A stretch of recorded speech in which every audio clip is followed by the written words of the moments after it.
stack sets. Amigos know what I'm saying. I think, therefore I stack more sets. Bitcoin amigos ain't playing. A Satoshi saved his freedom earned. Hold your keys, don't get burned. The dollar failed, lesson learned. A Satoshi saved his freedom earned. I think, therefore I stack sets. Amigos getting it done. I think, therefore I stack more sets. Bitcoin amigos having too much fun. A Satoshi saved his freedom earned. Hold your keys, don't get burned. The dollar failed, lesson learned. A Satoshi saved his freedom earned. That you save today become freedom tomorrow. Bitcoin is the way to live your dreams someday. I think, therefore I stack sats. Amigos know what I'm saying. I think, therefore I stack more sats. Bitcoin amigos ain't playing. A Satoshi saved his freedom earned. Hold your keys, don't get burned. The dollar failed, lesson learned. A Satoshi saved his freedom earned.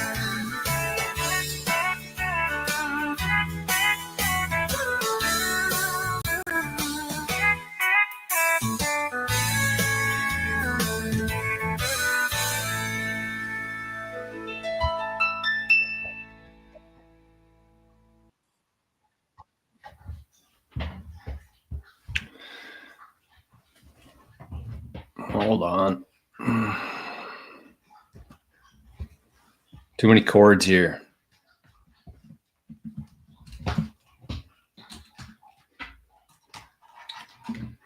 All right, I thought we were ready. I was sitting here listening to the song, enjoying it.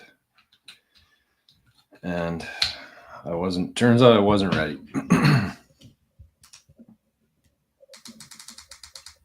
There we go. Hello out there. We're on the air. All righty. Welcome back, everybody. I see the chat's buzzing. It's good to see. We'll start the day with this. Wow, Lazy River. Coming in hot with the orange. Why is it super zoomed in here? What's going on? With the orange super chat, $20. Thank you. Thank you very much for that. I set a goal this morning on the channel allows me to do that. I set a goal for 10 super chats, $20 each. And I guess Lazy River took it to heart. So thank you. That's one heck of a way to start the show today. I very much appreciate that.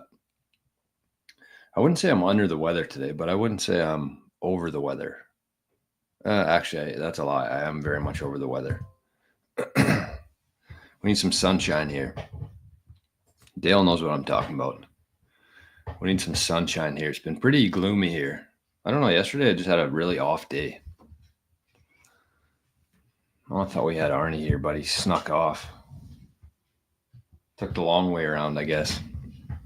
Okay, Zapstream. Let's see what's going on over there. Let's see what's going on Rumble. And let's get to it today. We got a good show. This is the last show of 2024. Kind of sad. Time's just been flying. It almost seems like we're on 2x speed right now or something. I know some people like listening to this show on 2x, but it feels like we're living in 2x right now. I don't know why. Anybody else get that vibe? anyways, let's leave Lazy Rivers up there for just a couple more seconds because it is very, very much appreciated here. Okay, Zapstream, we got a couple people over there. Let's check on the Rumble machine.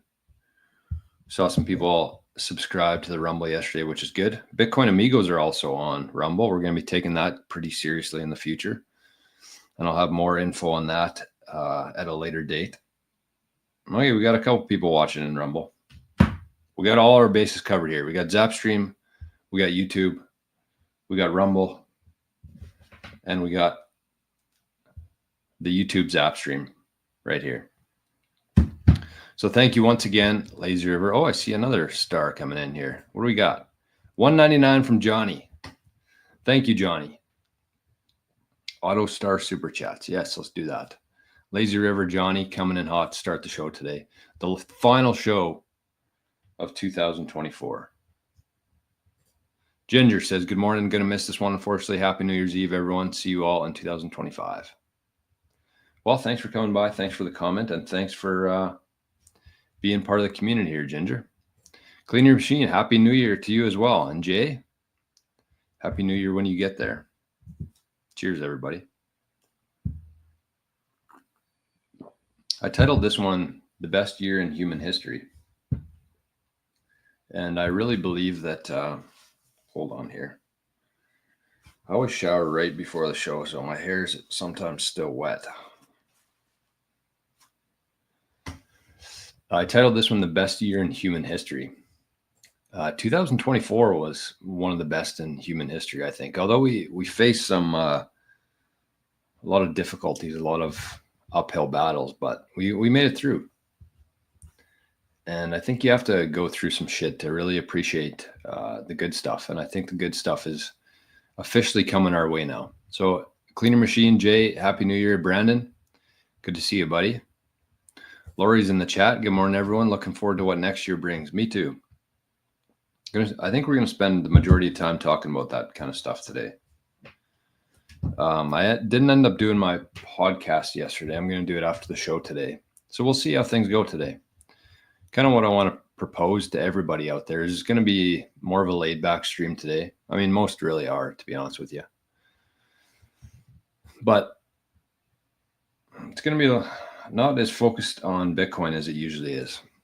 So if you have any, I guess while we're kind of getting settled in here and everything, if you have any questions, we'll just kind of do like I hate the AMA stuff, but if you do have any questions that aren't necessarily related to Bitcoin, with the channel, with business stuff, with the venture funds we got, anything, or just resolutions, goals, stuff like that, even if it's not a question, just throw in the chat and we'll just kind of discuss it all today. How does that sound? Well, we got a Zap over on Zapstream. I can't see who it's from yet. Oh, the Grinder. The Grinder's in the chat. Zapped 1,000 sats. The man, the myth, the Grinder, also known as the Grincher. Oh, we got another fat zap here. Whew. Look at this. 10,000 sats to Arnie's wallet. 10,000 sats. Happy New Year's Eve. Love you. From Fred. Damn. We're off to a good start here. This is the kind of shit we need. Get me fired up here first thing in the morning. Thank you, Grinder. Thank you, Fred. Thank you, Lazy River. And thank you, Johnny. Appreciate those very much. All right. Joey.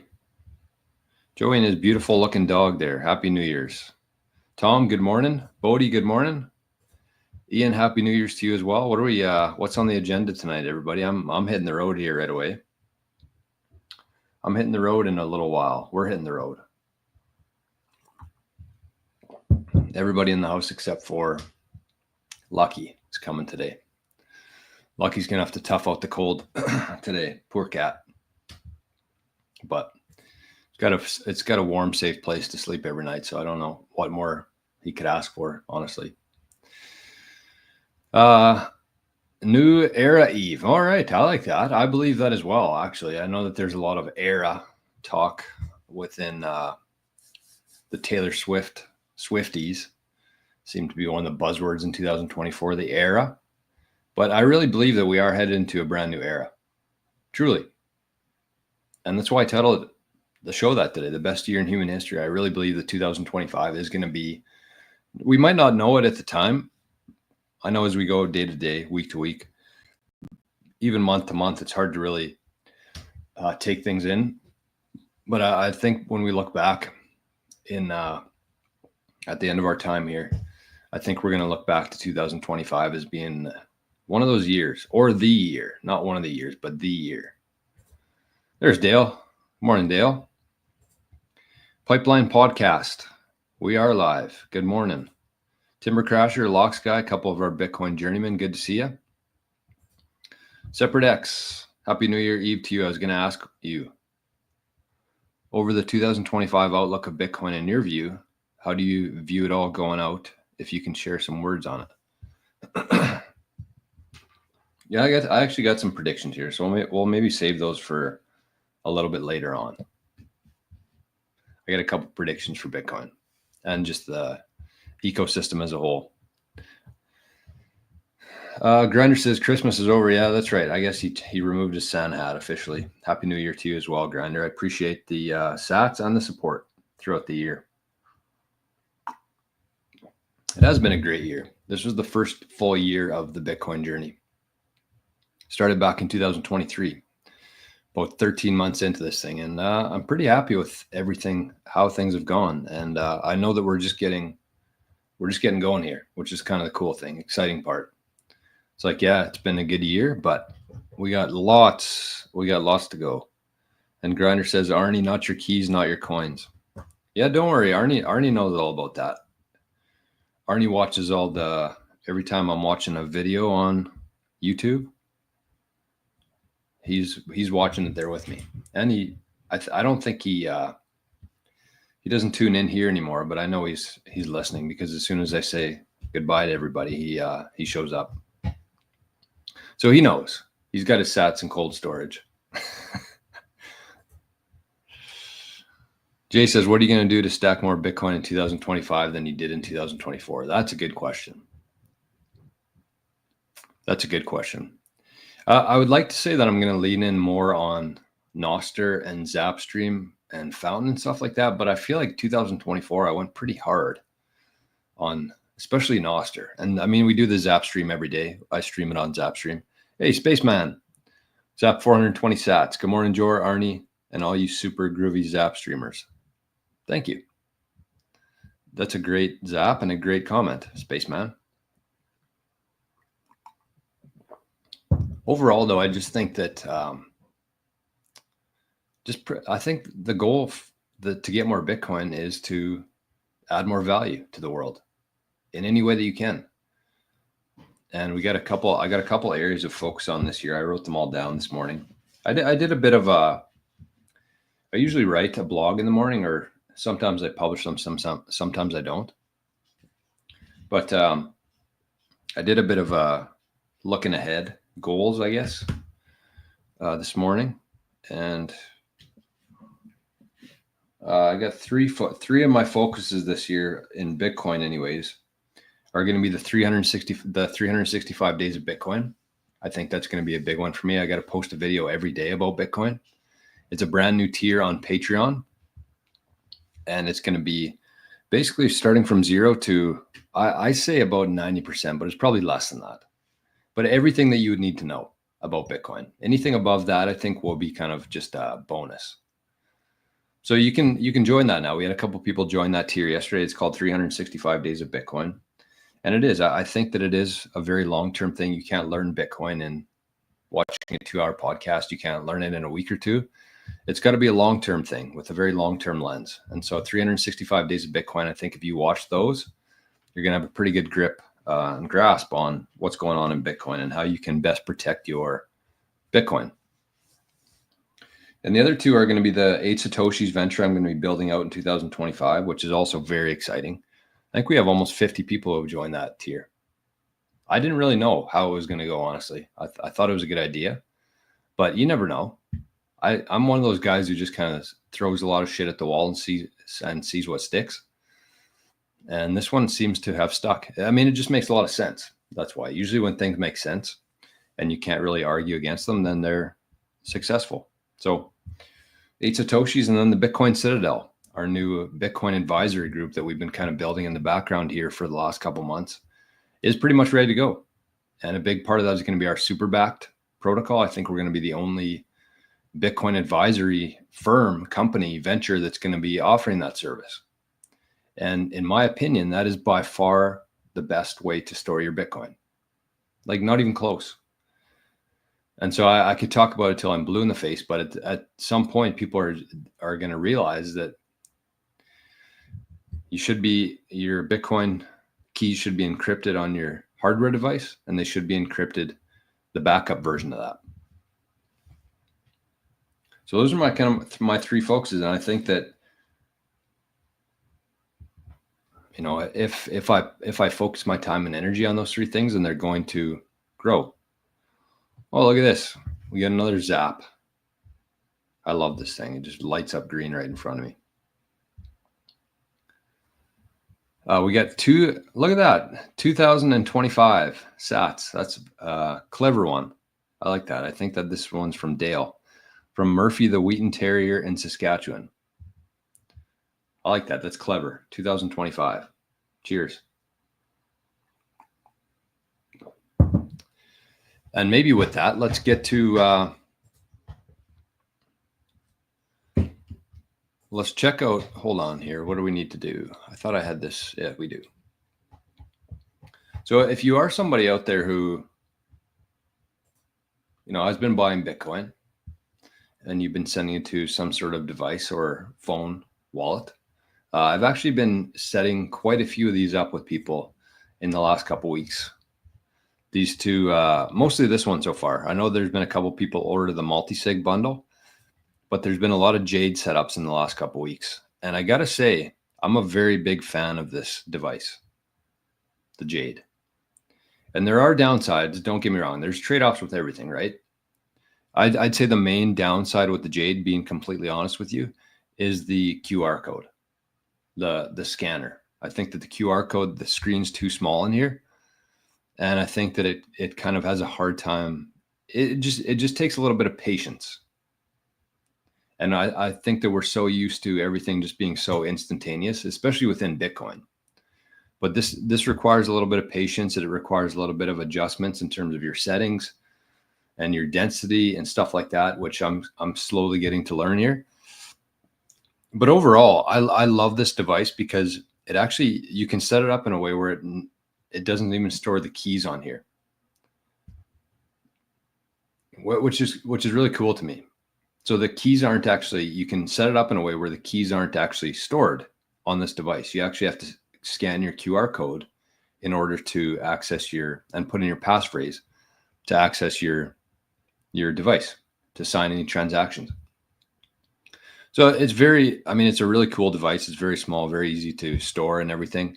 Again, the only downside is the QR stuff, but I am learning ways to speed that up.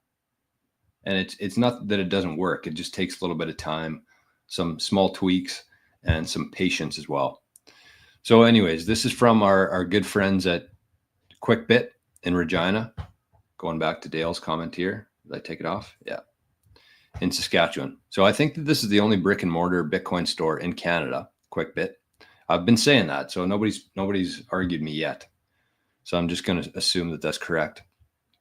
So you can get these 2 bundles here. There's a multi-sig and the starter kit, and they're very reasonably priced. And if you use the code 88SATS, 88SATS, you get 15% off of that.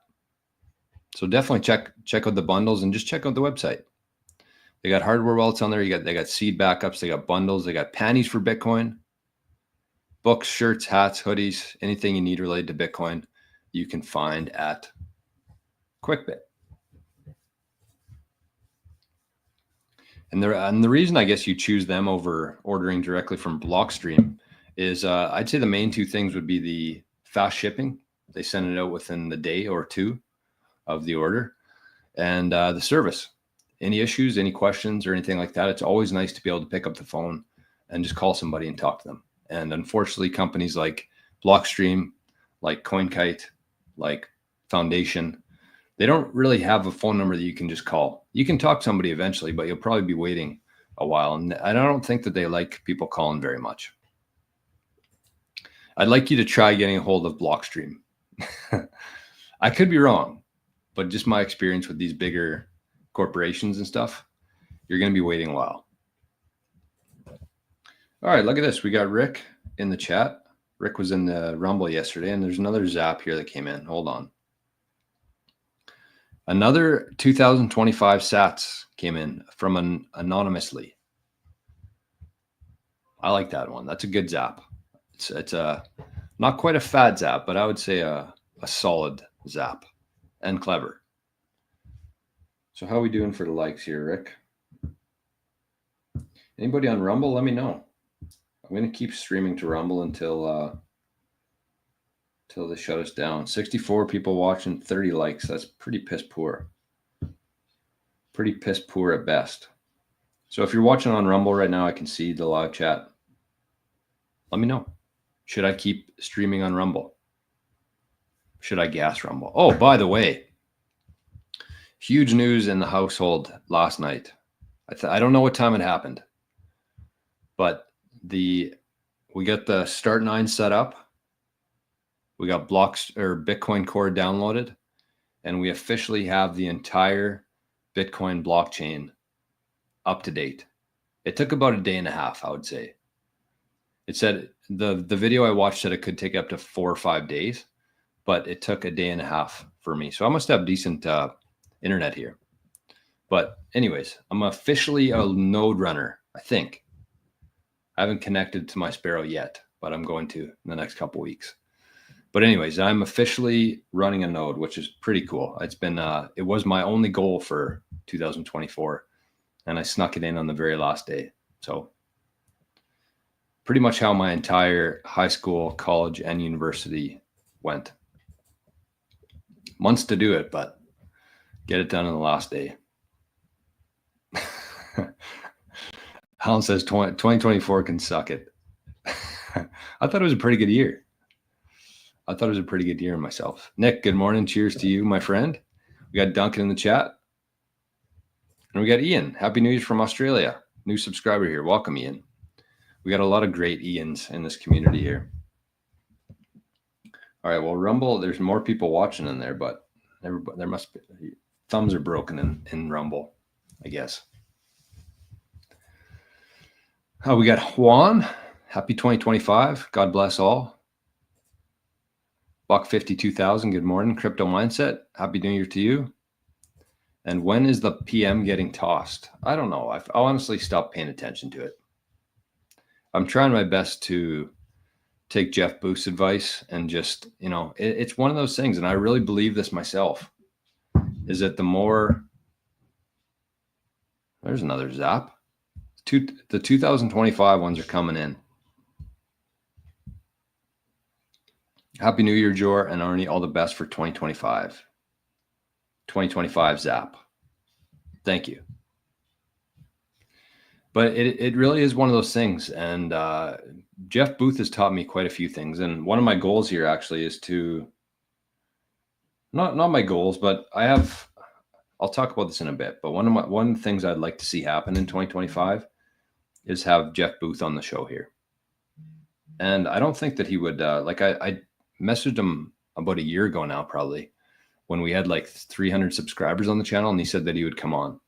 So I don't think that there's an issue. I just wanted to be kind of ready and confident to have a conversation with Jeff Booth before having him on here. So something to look forward to in 2025. But the point of that, hey, look who it is. Hi, buddy.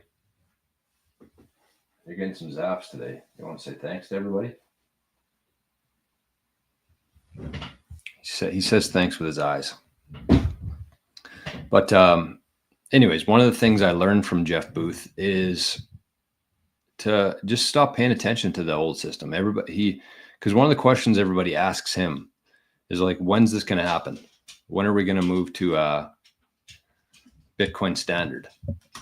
And his answer, his reply is, you don't have to wait for anybody. Just do it yourself. Because the more time and energy and attention you give to the old system, the stronger it becomes. It doesn't do any good yelling and screaming and bitching about what's happening. It really doesn't. And I've gone through the hard lesson of that myself, trying to yell and scream and bitch about it, and nothing was accomplished. So what I'm focusing my time and energy on in 2024 and going into 2025 is just building the world that I want to see. That's all we can do individually. So when is he getting tossed? I don't know. I don't care. Honestly, I'm sure if he gets tossed, there'll be some other dipshit that takes his place, and we'll be right back to bitching and complaining some more. So control what you can, focus on what you want to see, and you get to dictate that. That's the truth. I see Alan's over in Rumble, and Letha too.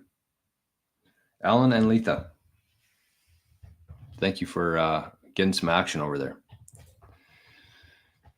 Drew says, Happy New Year's, Jor and Arnie. All the best in 2025. That looks a lot like this zap that came in. So maybe that was, oh, look at this. We got another fatty here.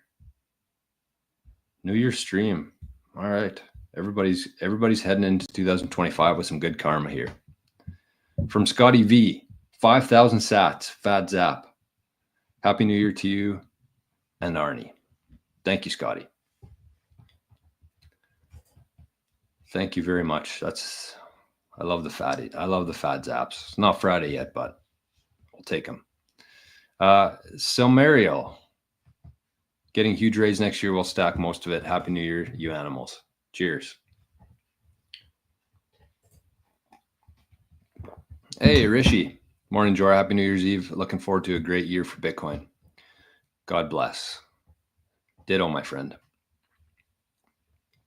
I mean, 2024, just thinking back on things like how, not only how far this channel has come, we're kind of swimming upstream in a lot of ways on YouTube.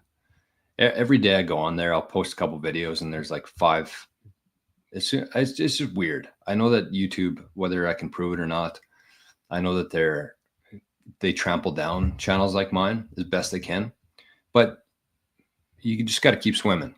And so there are tough things about it, but there's also really good things. Like if I think about the community here and how many really great people I got to meet in 2025, and not necessarily face to face, but people like Rishi, I could look through the chat here and scroll up, I'm sure, to the people that I had the pleasure of meeting this year and having conversations with. And so it's awesome. It's exactly what Bitcoin's all about, is the community and the network. Eddie, good morning. Pipeline says, question. I got into Bitcoin with Robinhood. They sent a notification saying, watch this video about the history of Bitcoin and get $1 of free Bitcoin at the time. And it went up 140%. Wow. That's a good story. Pipeline says, I'm now buying $5 a day to ease my way into Bitcoin, and now I have 35,000 sats.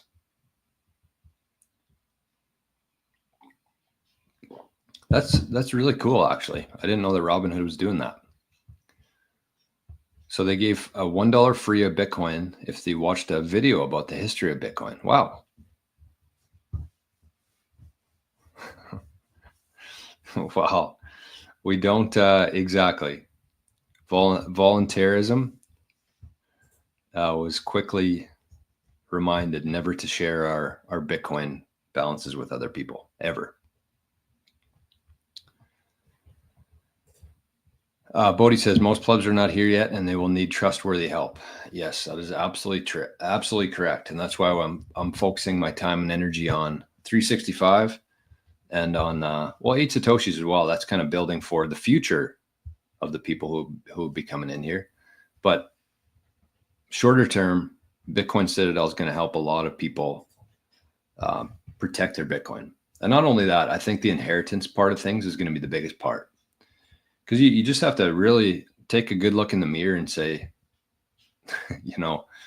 if something were to happen to me today, what would happen to my Bitcoin?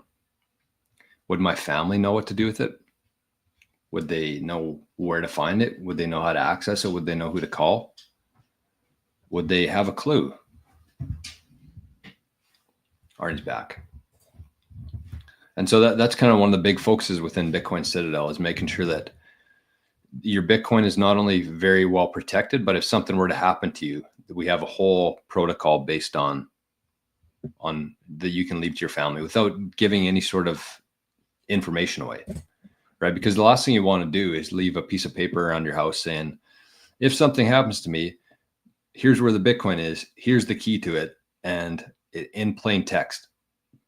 And you just have to keep in mind that if somebody were to come across that, if somebody broke into your house, they now own your Bitcoin because you were taking things, you were doing the right thing. You were trying to set your family up in a way where they could figure out your Bitcoin keys and how to get it, but you're leaving it out there in plain text. And to me, that's a big problem. And so that's what we're trying to help people with, and we'll be helping people with the Bitcoin Citadel and the inheritance protocol. Scotty says, just got a node running also. Are you aware of any specific security measures to take on your home network, etc., when running a node? Oh, I don't think so. I'm not the guy to ask on this. I'm very green to it all, very new. It was easier than I thought it was, and I'll probably do a video talking about my experience with it. But the only thing I've heard so far from the people I've reached out to for help is that you shouldn't be running it over Wi-Fi. It should be directly connected into your Ethernet cable. That's it. And I'm sure you probably know that already, but if not, that's as far as I've got so far. But no, it's been, sorry, my hair is bothering me here. It'll be fun. I think it's going to be a really good learning lesson for me. It has been already, although I haven't done much, but I'm looking forward to it. I'm looking forward to seeing what I can do with this server in the future. It's a big part of like self-sovereignty stuff, which is the direction I'm going into. Nautilus, rats and tigers, this year you will get rich. Interesting. Rats. Do rats make you rich? Oh, there we go. Duncan says, where's my Zap drawer? Forgot to put my name on it. Can't get on Zap stream for some reason. That's okay. That's okay. At least you're trying, and at least you're zapping. So thank you, Duncan. I appreciate that. I'm guessing that was your 2025 one.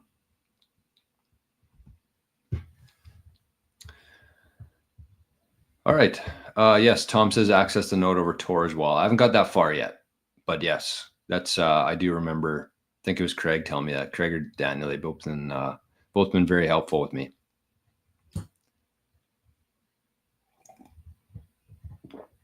Volunteerism says, I have a Chrome extension that prices everything in Satoshis when I go to a website. Wow. That's a good way to get into the Bitcoin spirit of things and get into the Bitcoin world ecosystem. Okay.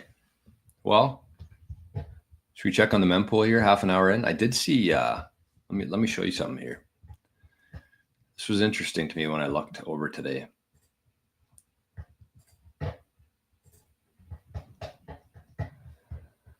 So we're currently sitting at block height 877213. Foundry was the winner of the last block, and Marathon before that. And right now you're paying about 4 sats per VByte, which I would say is very reasonable. If you're looking to, oh, that's not what I want to do. If you're looking to consolidate some UTXOs. Why won't this move over for me? There we go. Look at these. We had about, let's say, 7 or 8 blocks in a row, 2, 2, 1, 2, 1, 1, 1. So if you are looking to, and look at this, the difficulty adjustment still humming, the hash rate, the energy going into the Bitcoin network, absolutely ripping right now. I think we've had about 10 upwards adjustments in a row, which is crazy. But good to see. Very good indicator of the Bitcoin network. So What was I going to talk about there? Oh yeah, somebody asked a question yesterday about UTXOs, because I posted a little clip on some UTXO info yesterday. Let me bring it up here quickly, because I think that this is a question that probably a lot of people have. It's an important part of Bitcoin. A very important part is managing your UTXOs. But where is this comment here?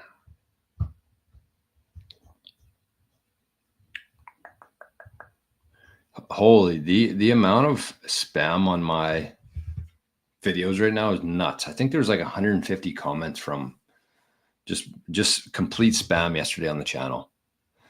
And there's no way I'm not going to take time and delete all of them. I do my best to delete them when they come in. But anyways, the UTXO question, this is from J. Allen Shaw. And the question is, what is the hard way? What did you learn? I'm seriously asking these questions because no one seems to be able to explain what UTXOs are and why small ones are bad. Is there a way to make them larger and thus, I suppose, better after they are already in my wallet? Does it matter if I don't ever sell my Bitcoin? I only add, never sell. All right, so I'm not going to answer what the UTXO, what they are again, because we talked about this yesterday. But in terms of, is there a way to make them larger? Yes. So every time you send a transaction with those UTXOs, it becomes one new UTXO. So let's say you had a Bitcoin wallet and you had 10 million sats in there. That's your Sparrow balance, 10 million sats. And making up that balance, you can click on the UTXO within Sparrow. And that's why I suggest you use a wallet like Sparrow where you can see your UTXOs. But making up that 10 million sats is one 5 million sat UTXO, one 1 million sat UTXO, and then just a bunch of like 100,000, 200,000, 50,000 sat UTXOs. So all of those combined make up your 10 million sat balance. That's your balance. But each balance just consists of a bunch of UTXOs. That's all it is. Your wallet has a balance, and that balance is made up of a bunch of UTXOs, which to me really resembles cash more than anything else. Because if you had a bank balance on your online banking account, and I said $1,000, there's no UTXOs. There's no breakdown of how they got there. There's no anything. It's just a number on a screen essentially. But with Bitcoin, the UTXOs make up your total wallet balance, which I think is pretty cool. And it's very similar to like if you had $1,000 cash in your wallet, your physical wallet, you would have a couple $100 bills, a bunch of $20 bills, $10 bill, $5 bill. That's the exact same as like UTXOs. So it's very comparable to actual cash in that sense, where online banking, the traditional banking system to me, is just a bunch of numbers that are completely illusionary. But if you wanted to make them larger, what you would do is you just go into, and I'd bring it up here, but I don't really like talking about this or showing balances and stuff on the public shows. But all you would do is you just highlight, you'd go to UTXOs in Sparrow, you'd highlight, you'd click control and click all the UTXOs that you want to consolidate. That's what you do when you want to make it into one UTXO. You consolidate them. You basically just send them to yourself.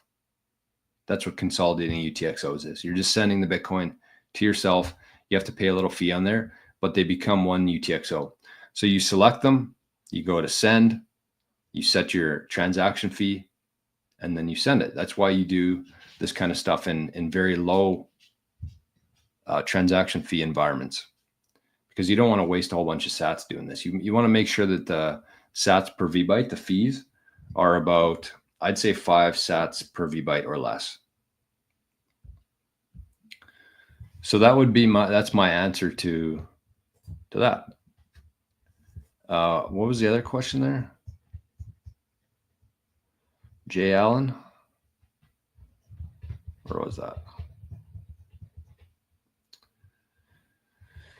Oh, shitski, I lost it. Anyways, sorry. Hope that answers your question. Maybe I'll post that. Maybe not. Oh, look at this. Pipeline says, who here's heard of a covert coin? By the way, it's a hollow coin that looks and feels like a regular quarter that's hollow enough to hold a micro SD card that you can put on a document with your seed phrase. The coin is inconspicuous and no one can tell it's actually a real quarter. Interesting. I mean, if I know me, I would have that thing lost in about, I don't know, 3 days. So that wouldn't be very helpful for me. But I can see why people like that kind of stuff. All right. What's next here? Okay, well, let's do some predictions here, because this might be a shorter show today. We'll see how busy the chat is. But I mean, if you do have any questions about Bitcoin, super backed, UTXOs, if you want any clarification on that, anything, goals, business stuff, 8 Satoshis, 365, Bitcoin Citadel, anything. If you got any questions, just throw them in the chat, and we'll get through all the comments today by the looks of it, which is good. But anyways, or a prediction. I'm gonna talk about some predictions here that I have for 2025, and then we'll maybe touch on a few that you have in the chat if you have any. So Zapstream, wake up. Rumble, wake up. And YouTube, wake up. So my predictions for the year 2025 within Bitcoin. I got a couple here. So the first one, I think, is talking about Ross. I think this is one of the most important parts of the Trump campaign, and why it got so many Bitcoiners on board, was that Trump said that he would pardon Ross Ulbright on day one. And for those who maybe aren't as familiar, Ross Ulbright was the creator of Silk Road, one of the very early Bitcoin marketplaces that was used for anything. I know people focus on the illicit drugs that were sold on there, but you could buy anything on there. You could buy anything with Bitcoin. And I'm sure if people think back and see how much Bitcoin they spent on some things back then, they might have some regrets. But at the same time, that's all Bitcoin was worth at the time. And so Ross Ulbright, he got in trouble. He's in jail. He's been in jail for, I think, 7 or 8 years now, in very solitary confinement, I believe. But one of Trump's big promises that he made, and that got Bitcoiners very excited and on his side, was that he was going to free Ross on day one. So I don't know that he's going to do it day one. Oh, there's a fatty. That's a fat Zap Tuesday. Oh, anonymous Zap too. I wouldn't say my favorite kind. I like a message in there, but I mean, it's just so cool to me that people send in stuff like that without any sort of, anything in return for it. I guess we show up here every day. That's the return for it. But at the same time, we got 10,000 sats that were just zapped to Arnie's wallet anonymously. So thank you. That is fucking awesome.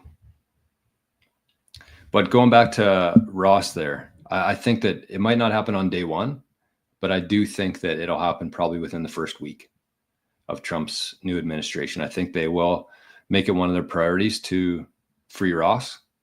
And I was kind of hoping that Biden admin might do it before that, just to basically give an FU to Trump and say, we're not going to give you the pleasure of doing this. We're going to do it on your behalf.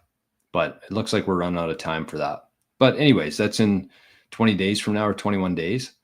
And so I do think that he's going to do that on day one or week one, free Ross. So that's my first prediction. My second prediction here, these are all kind of to do with, maybe not. My second prediction, I think, is probably the boldest one. And that is, I think that 2025 is going to be the year that Bitcoin flips gold in terms of market cap. So if you look at market cap, 1-to-1 with Bitcoin, if they were valued the same by the market, Bitcoin would be at about 900,000 US right now. So, I mean, that kind of gives you an idea of where I think the price is going. I don't think gold's going to fall. I don't think it's going to be a scenario where gold crashes and Bitcoin performs well. I think that Bitcoin is just going to absolutely explode. in 2025. And I think that there's a chance, obviously, don't take this to the bank or anything, but I think there's a good chance that gold will flip, or Bitcoin will flip gold by the end of 2025.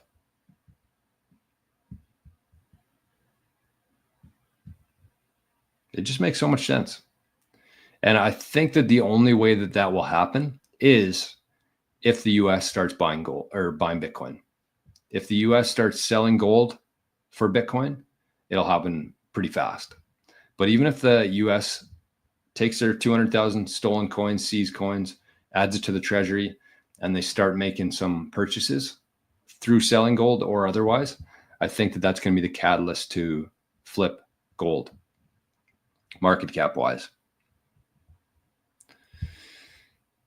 My next prediction here for 2025 is I do think that we just kind of talked about the US government. I think that's going to be the big hinge of 2025 is what the US government does fairly quickly. And so I think that the US is actually going to either merge with the Federal Reserve. Why is it so hard to say? I hate those words. I think the US Treasury is either going to merge with the Federal Reserve, or the US Treasury is going to start buying Bitcoin, and they're going to create a new US dollar that's backed by the Treasury instead of the Federal Reserve. I think it's going to happen in 2025.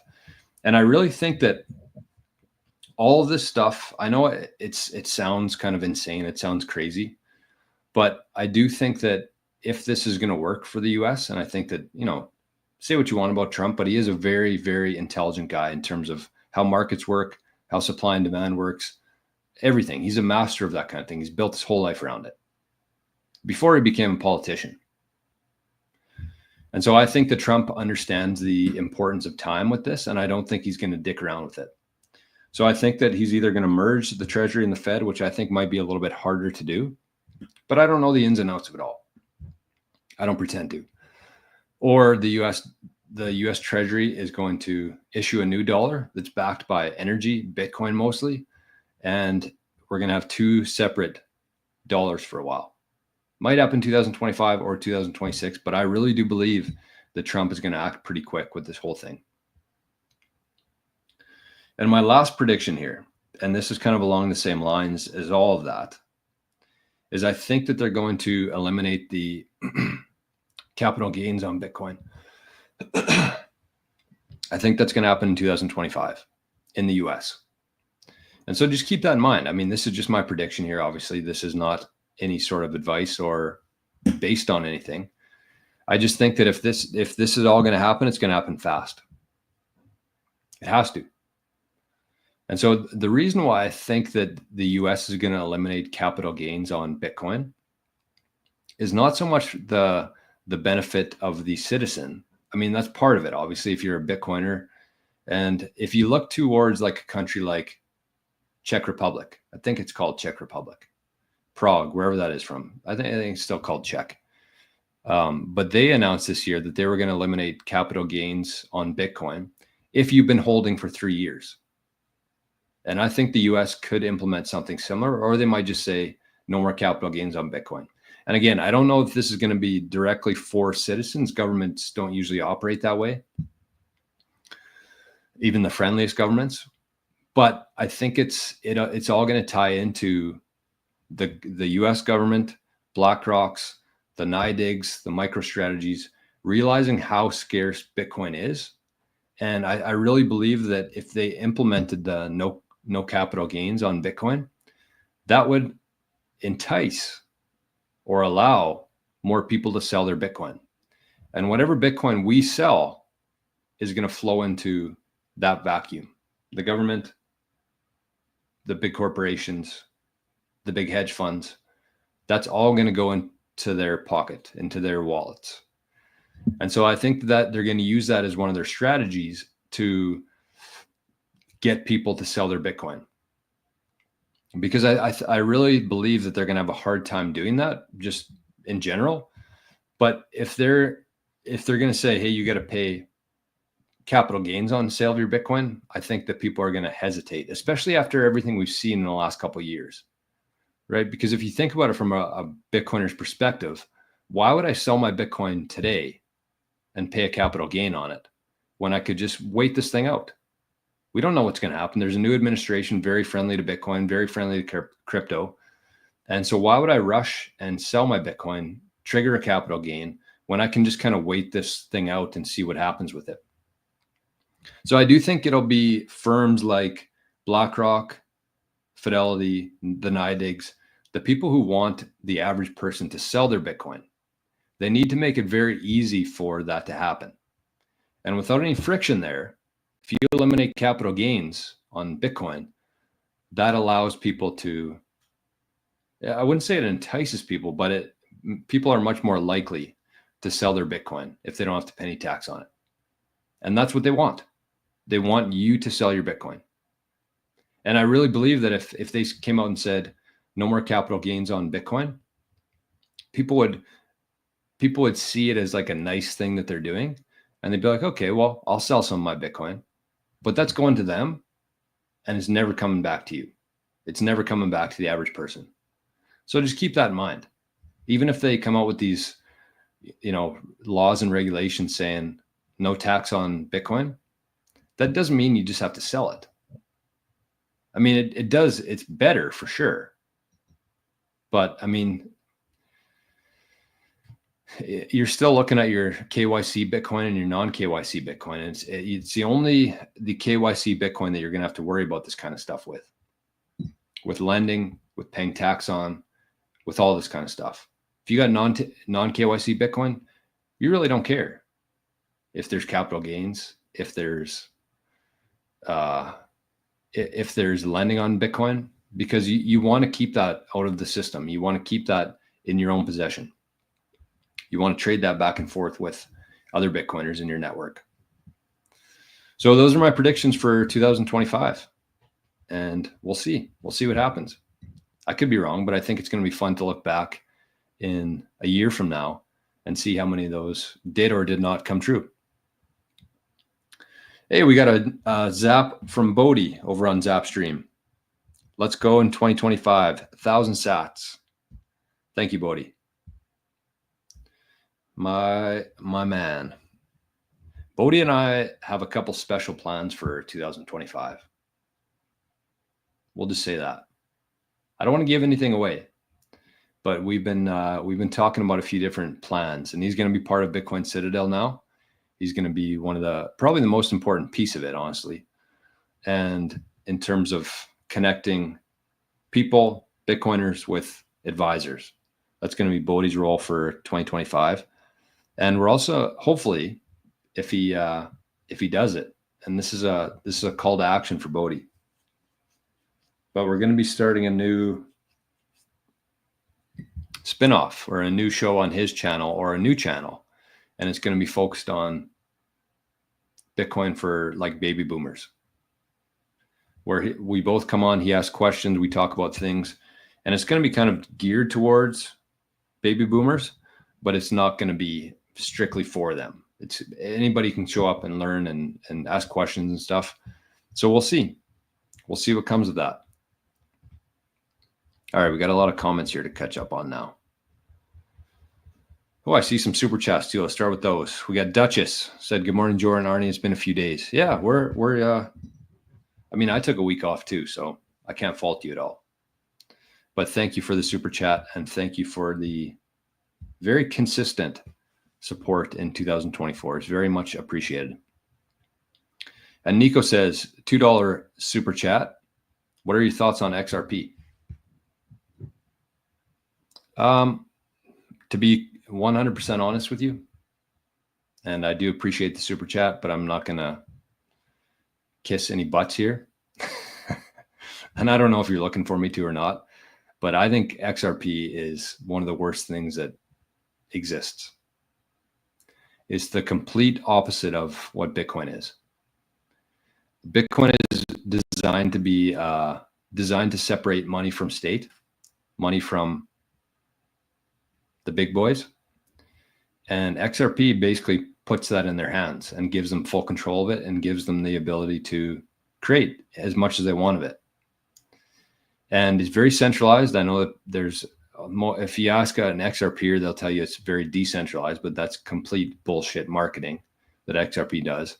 It's completely centralized. And Bitcoin, on the other hand, is fully decentralized. It's all based on the people running the node. That's who gets to decide the direction of Bitcoin. So my thoughts on XRP are, I would never touch it. I had some in the past. I sold it for Bitcoin once I learned more about XRP, and I will never, ever consider buying more XRP. Why would you? Nico, if you're still here, I would love to hear your opinion on why you think I should hold XRP, and anybody in the chat for that matter.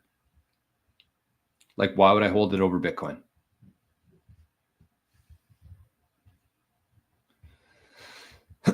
Oh, okay. I missed a few here. Quite a few. All right. My favorite part of the show. Q&A. All right. Volunteerism says, how would you bring your seed phrase through airport security? Clearly, you should not take your block plate, as the authorities will simply steal your Bitcoin should you have it in a book. That, honestly, that was kind of my advice before I learned what superbacked was. My advice was, yeah, take your 12 words, take a book, every 50th page, write a new word in there in order. And I mean, it's pretty foolproof still. I do think that that's a really good way to do it. Definitely don't take like a steel plate across the border. You'll be asking for trouble there.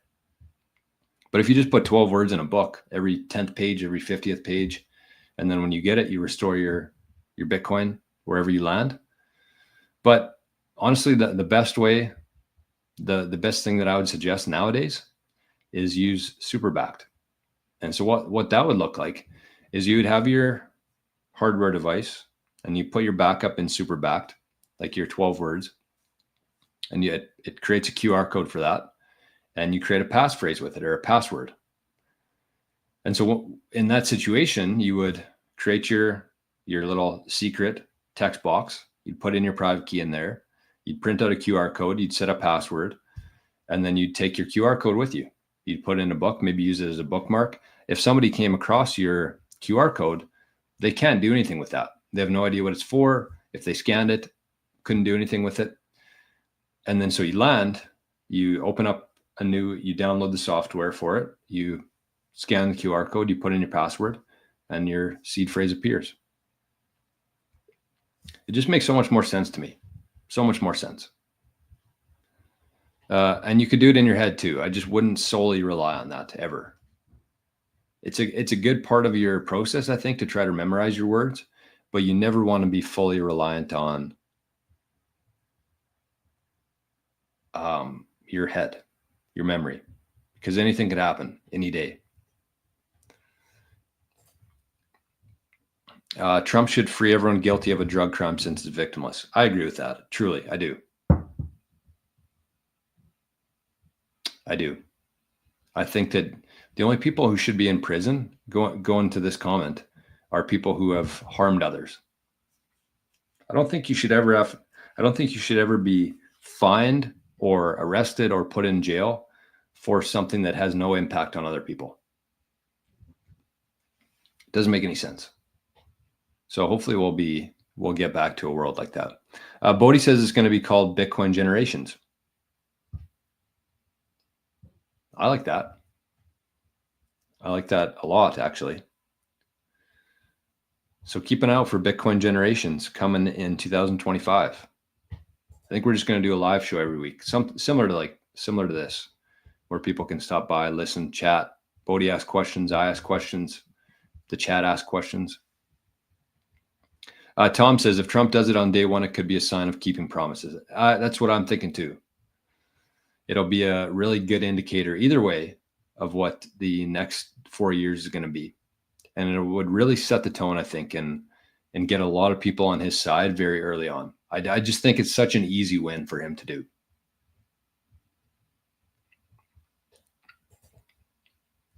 Yeah, Jay says, Jory, I'm with you, 1 milli BTC. People don't understand how scarce Bitcoin is. And I think we're going to learn in 2025. Alan says, I'm looking for advice on how to best create an ordinals collection, NFTs on the Bitcoin blockchain. Is there anyone in the community that knows a lot about ordinals? That's a good question. I myself do not, so I cannot help you with that one. But if anybody knows anything about ordinals, put in the chat for Alan.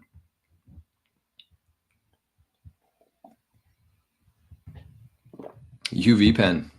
I think you guys are overthinking this a little bit. Yeah, don't be messing with UV lights and stuff like that.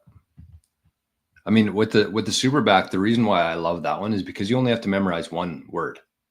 That's why I love it at your house. That's why I love it on an airplane. That's why I love it anywhere. Because if somebody comes across your 12 words or 24 words on a piece of paper, they know what it's for. Most people would nowadays. And if they don't, I mean, they're lost. But you put 12 words together, you put 24 words together, that's kind of a dead giveaway that you're getting some Bitcoin. But if you just have one password on Steel or anything, probably Steel, or in your head, in this case, then you don't need to worry about it. Oh, we got some zaps coming in here. Sorry, I missed them. All right, we got 1,000 sats. Happy New Year's Eve, Arnie and the Rescue Dogs from Lucky the Dog. Duchess with the super chat and the zap this morning. And we got 1,000 sats. Says Happy New Year to the Living the Future crew just past midnight where I am. Best wishes for 2025. Who would that be? I would guess a narco. He's truly living in the future in Thailand. He's about a day ahead of us here.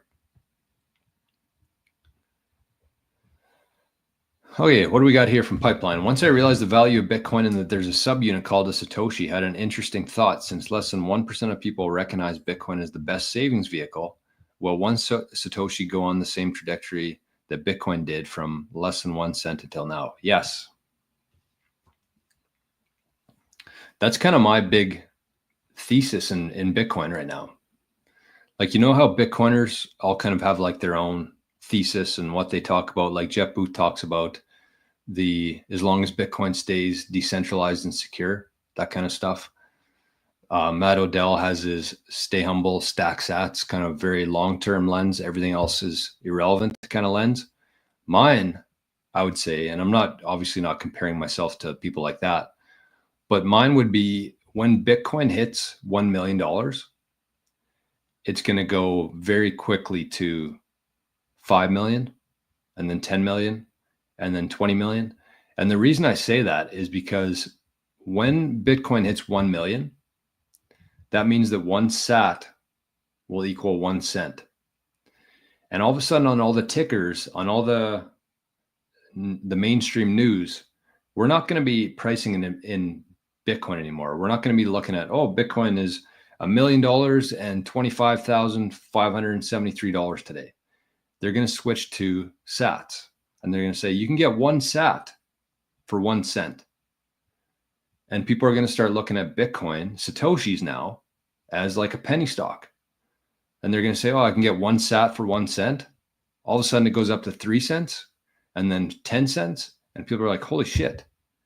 And then it goes to $1. And so when Bitcoin at that stage goes from 1 sat equals 1 cent, all of a sudden the sat goes to 3 cents or 5 cents. In the background there, Bitcoin just went from 1 million to 3 million to 5 million. So when we start pricing it in sats, it's going to go up 1 cent, 2 cent, 3 cent. But in the background, it's going to be going up $1 million per Bitcoin at that time. Which is crazy. And again, I think that's my thesis that I want to be like remembered for in Bitcoin in a way that, you know, to have the foresight that's the case, because it's not going to go from like it's not going to go from 1 million to 1,200,000 and, you know, $5,000 to, we're just going to stop measuring it at that point. It's going to be too long. People aren't going to, it doesn't comprehend in people's brains like it would for a sat going to 1 cent to 2 cent to 5 cents. So yeah, that's my man, my eyes watering here, as you can tell. Oh, it was Ahsoka in Japan. Yeah, very close, very close. Well, thank you, Ahsoka, for the 1,000 sats and for the wishes. Happy New Year's to you, my friend. Happy 2025. Ahsoka is truly living in the future right now. Ian says, if the US does eliminate capital gains on Bitcoin, do you think the rest of the world would follow suit? Yes, 100%. That's why I think that the US is so critical in this whole forward view here, is because the rest of the world looks to the US. As much as they might not like to admit it, if you look at what happened during the pandemic and a lot of times throughout history, when the US makes a move, the rest of the world usually follows suit. So yes, I do think that, Ian. And it's not gonna be like the US announces it and then 10 other countries do it within the next week. Like, it'll just slowly start to, conversations will begin, laws and regulations will be written in, and then in a couple of years, I'm thinking it'll be pretty standard throughout the world. XRP is the future CBDC. Yes, 100%. That's what they hope for, anyways. But it's not going their way. That's for sure.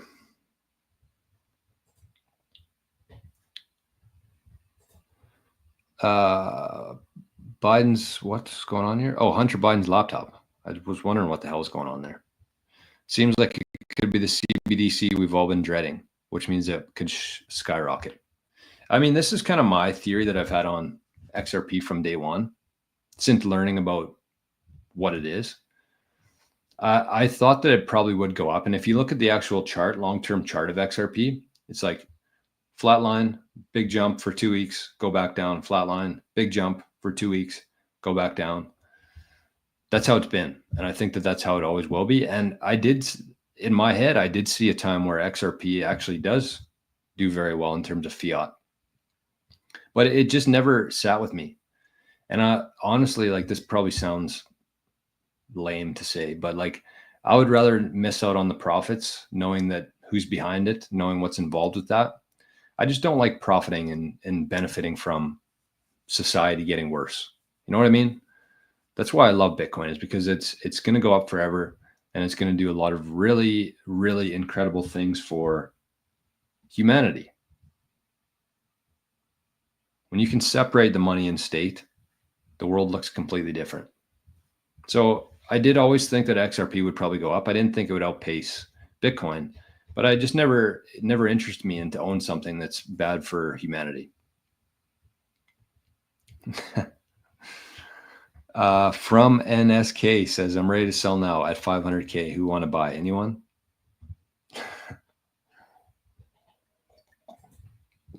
I'm sure if you actually want to sell some Bitcoin, there'd be people in here. It's always nice to get some non-KYC Bitcoin. Okay, what's this question here? What happens if the human population becomes more than 2.1 quadrillion and we have like 5 quadrillion people? There's not enough sats for each person. Well, I mean, yeah. If my aunt had a set of nuts, she'd be my uncle.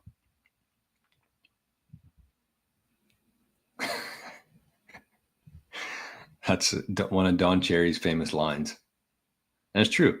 What if I would be more worried about this if we were trending in that direction, but we're not. We're trending in the opposite direction of that. There's so much abundance in the world that we never have to worry about population control. That's just that's one of the most evil things that's ever been rolled out to the world, is thinking that we have too many people here. We have so much here. We have so much. We're just very poorly managed. Cleaner Machine says, would your family pay tax on inheritance of Bitcoin? It depends how you do it, I guess. If you did it the right way, if you went through the lawyers and the will and the estate, then yeah, definitely they would.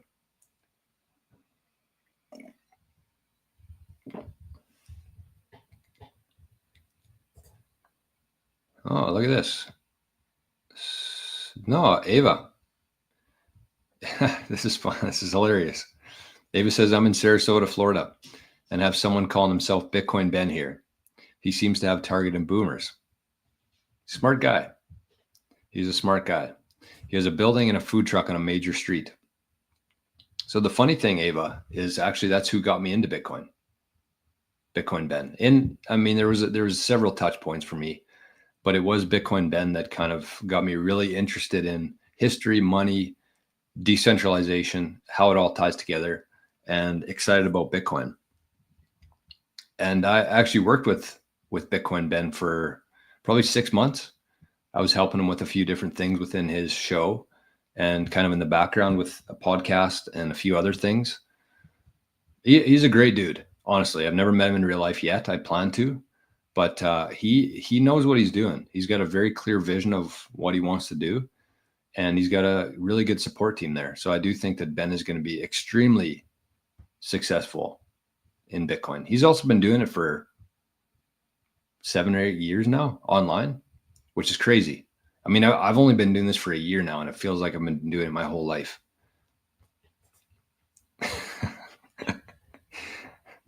XRP is gay. I mean, you're not wrong. Alan says, I have a very small bag of XRP just in case the world goes mad and it goes to 1,000 a coin. Yeah, I mean, that's up to you. I'm not going to tell you to sell it or anything, but I would never hold it or depend on it. Yeah, exactly. It's just rug pull after rug pull, 100%. 100%. If we are going for gains and ignoring the ethics, then XRP seems like a slam dunk. Agreed.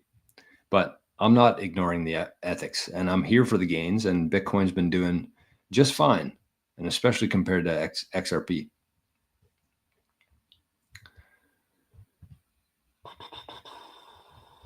All right, here's a question from Jen. Can I choose my 24-word passphrase, or is it auto-generated depending on the device that I choose? That's a great question. And I think that it is generated where the past 24-word is your backup seed phrase. The passphrase is different from that. The passphrase would be your 25th word in that case, which creates a whole new level of entropy on it. But your 24-word backup seed phrase is it is generated, and you can add entropy to it by rolling dice and entering the number that you rolled, or I think that's what it is. I've never done it myself, but you can add entropy to it. You just can't choose your own words because, I mean, you probably could. I don't know if the seed signer, I've never created one of those myself. I've only used wallets that have been automatically generated with the seed phrase, but I don't know if the seed signer allows that or not. But you do have to choose from I think it's 2,140 words. I get this wrong all the time, so I should actually get this, make sure I get good info here. I had to give a bit of a disclaimer on the show yesterday because with these live shows, I'm going to get some stuff wrong. Some figures, some information. I can't sit on a live stream for 2 hours a day talking about Bitcoin and get nothing wrong. So there's a lot of people in the comments being like, oh, this guy, I like listening to this guy, but a lot of the things he says is wrong. And then they named one thing where I said the sats. Craig was in the Zap stream and he gave me a figure that was 4,000 sats per house. It was actually 250,000. But I mean, directionally correct and directionally important and relevant. Okay, what was I looking at here? How many words in the Bitcoin seed phrase?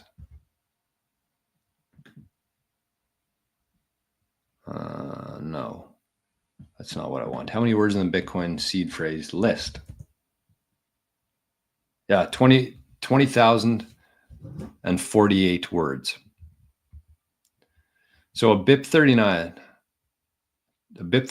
Bitcoin Improvement Proposal 39, is a standard that defines how seed phrases or mnemonic phrases are generated and used in cryptocurrency wallets. A BIP 39 seed phrase is typically a series of 12, 18, or 24 words randomly chosen from a fixed list of 2,048 words. And look at this. This is a very interesting fact about this that you might not know. And let me share this because it's actually our friends at QuickBit who posted this. So if you actually look at the words and the letters, look at this. It says why only the first 4 letters of a BIP39 seed word are enough. This is from our friends at QuickBit. That was the first thing that came up there. That goes to show the importance of writing blogs and stuff like this. Wow. Anyway, so that will open up. But the thing to keep in mind here is that when you're restoring your 12 words, let's say the word is elephant. It actually only uses the first 4 letters of that word. So if one of the words that's generated is elephant, all you need to know is ELEP. It's just the first 4. And that's why if you look at like the CoinKite steel plate, there's only room for 4 letters on there. It doesn't give like an option to do 10 letters or anything. It's just based on the 4. It's a full word because it makes it easier for people to memorize mnemonically.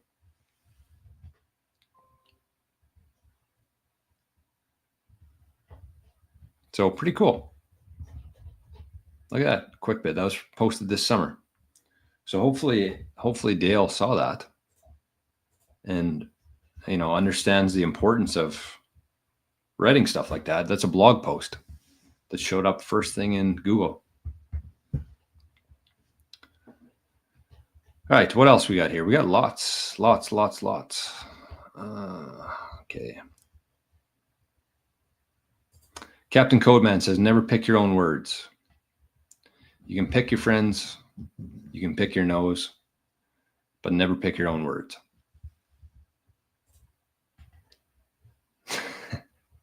C29 Rome says, do you think we'll be able to stake Bitcoin for rewards in the next 3 or 4 years? I mean, you could have staked it a couple of years ago and you would have lost it all. So you probably will be able to, but do you want to? That's the question. Sean, this is a really good question. This is something I've been thinking about in the last couple of weeks. I have it written down in my notepad here even. Sean says, what's the worst case scenario for Bitcoin? So this ties together here in a few different ways for me, because I was just listening to a podcast, and it was with Robin Sayre. I think it's Sear or Sayre. Robin Sayre. And he had Bob Burnett of Bitcoin Barefoot Mining on there. Barefoot Mining. And he was talking about the scarcity of block space. And he did some very simple, quick math to say, this is how many transactions are in each block. So let's bring this up because let's do a little bit of a deep dive into this. I was going to talk about this in the future, a future show, but I think why not today? So if you look at each block here on mempool.space, you can see how many transactions are in each block. Each one of these blocks only has so much space available in it. Is my audio okay here? I'm just going to take a little break here. But let me know if you guys can hear me okay, because it seems like I'm a little bit choppy on my end. So just let me know in the chat quickly if everything's good or if I need to make some alterations here. But anyways, so all these blocks are just a bunch of transactions, right? If we click into this one, you can see that there was 2,992 transactions in here. And you can see them all, very transparent. You can see the fees, you can see where they went to. But the thing that we're focused on here is how many transactions were in each. So 2892, this one only had 1,546. This one had 1,655. I'd say when it's full, when there's lots of demand for people wanting to send Bitcoin, when there's lots of people waiting over here in the mempool to get their transaction confirmed, I'd say that the majority of blocks would have like 4,000 transactions.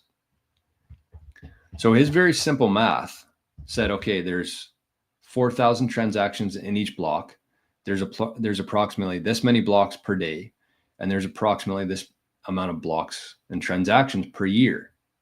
And it was a very minimal amount. I forget what it was, but he was saying that the blocks, the chain, the network is going to become so scarce that people are actually going to be buying or or directing hash power, selling futures on block space, where a miner would say, this is how many blocks we're going to be able to compile and assemble, construct, and we'll leave this amount of block space for your transactions.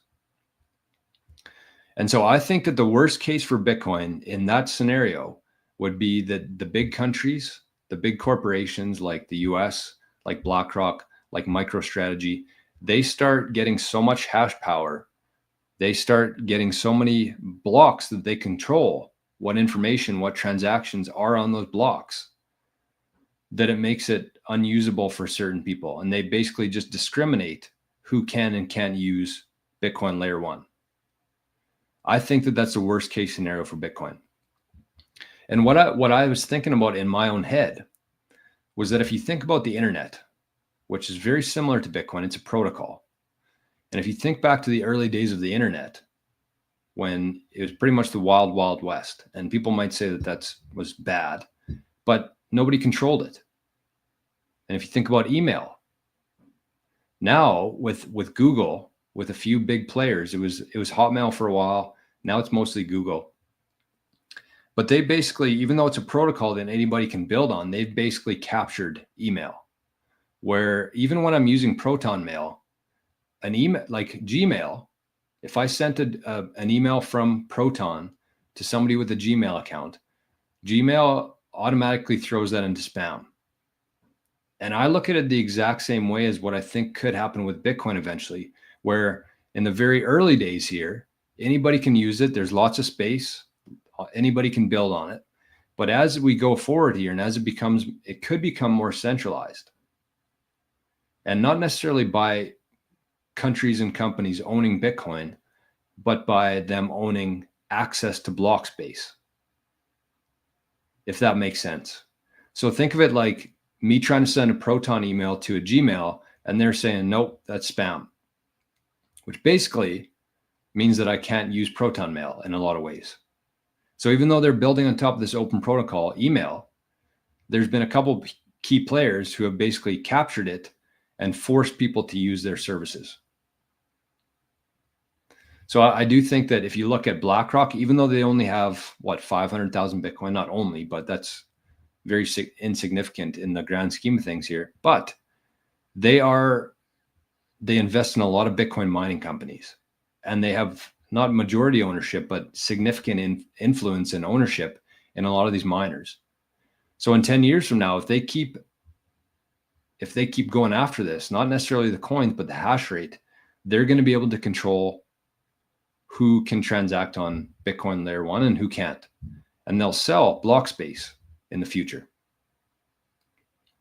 So that's my worst case for Bitcoin, is that it ends up like the internet, which has been captured, and it ends up like email, both protocols, but that have been captured basically by roundabout ways. Like Gmail didn't come onto email and said, we're the only people that can do this. They just went fast enough, they went hard enough, and they basically took controlling interest of email, a protocol that anybody could use. Like I could look at the email protocol and I could start my own email service tomorrow.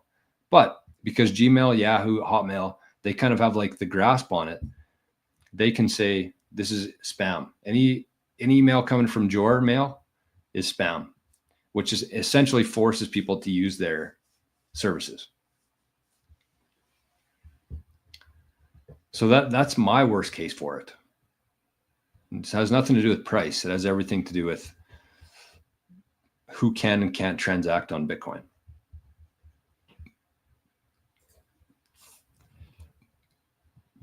All right, what do we got here?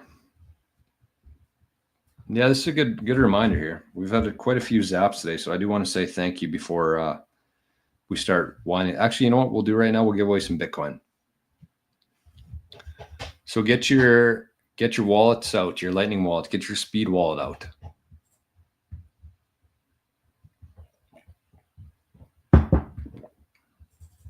As we head into the final leg of the last podcast, the last show of 2024. And maybe, just maybe, we had 2,100 sats was the winner yesterday on this for the giveaway. Oh, we got 8 people on Rumble watching right now. 9. Rumble, are you there? Let us know in the comments, Rumble, who's watching over there. Is Letha still there? Is Alan still there? Who else is over on Rumble? Should I keep doing it on Rumble, or should I say F it? Okay, here we go. Got your wallets out? Let's give away some sats, courtesy of the Bitcoin Well, our best friends over at the Bitcoin Well. Ready? Set? Go.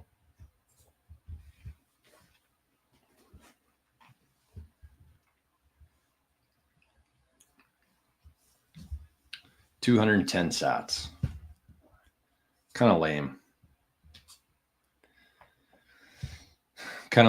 They reduced their free Bitcoin from 500 sats to 2,100 or 210 sats, and I'm bitching about it.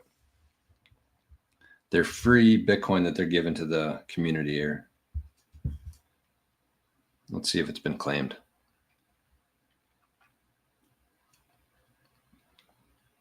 Yes, it has.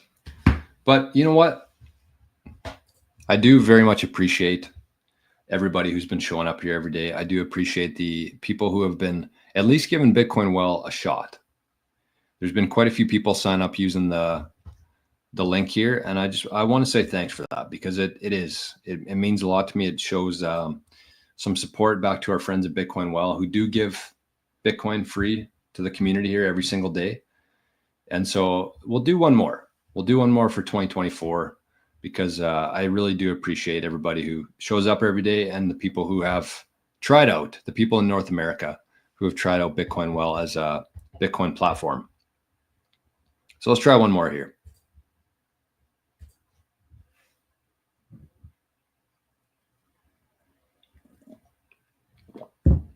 $210 again. I thought we might have some good karma with that. But anyways, still people winning sats. That's what I like to see. So let's see, has it been claimed? Yeah, both are claimed. So that concludes 2024 on Bitcoin Well. Huge shout out to Bitcoin Well. Massive shout out to Bitcoin Well. If you are in North America, Canada, the US, make sure, just try it out. Set up an account, buy some Bitcoin on there, $100, $200. Try out the platform, see how you like it, see how easy it is to use. Check out their fees, check out everything about it, but at least try it. And I'm telling you this not as because they're sponsoring the show. I don't get any money from Bitcoin Well. They give the community here free sats every day just for showing up in the chat, and very much appreciate that. And I use them myself. That's why I recommend other people use it. They are my exclusive exchange that I use to buy Bitcoin. And you can do a lot of really cool things on there if you're in Canada or the US. So thank you, Bitcoin Well. Make sure you just give them a shot. That's it. That's all I ask. Go to bitcoinwell.com/Jor, Jor, and you get 5 free tosses into the well, also known as a bunch of free Bitcoin. Okay, we got some action over in the Zap stream here. Spaceman says, fun fact is that a seed word may be used multiple times in a phrase. Yes, that is correct. I think I had that happen one time. I was like, what? Is this wrong? Did I do something wrong here? There's the same word twice in one passphrase, or one seed phrase, sorry. Keep mixing those two up. My Path to Fire says, great time to consolidate small balances. Absolutely. Absolutely.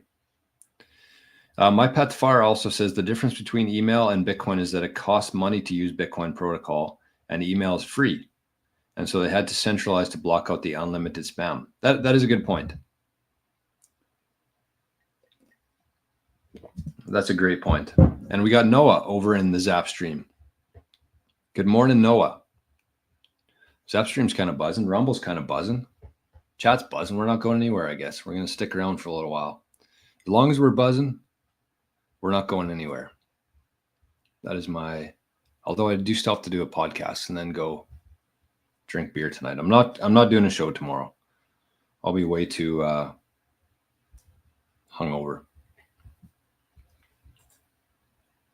Pipeline, lots of questions today. You know what happens when you ask a lot of questions? You got to send in a zap or a super chat, because we got 1,000 comments here to catch up on.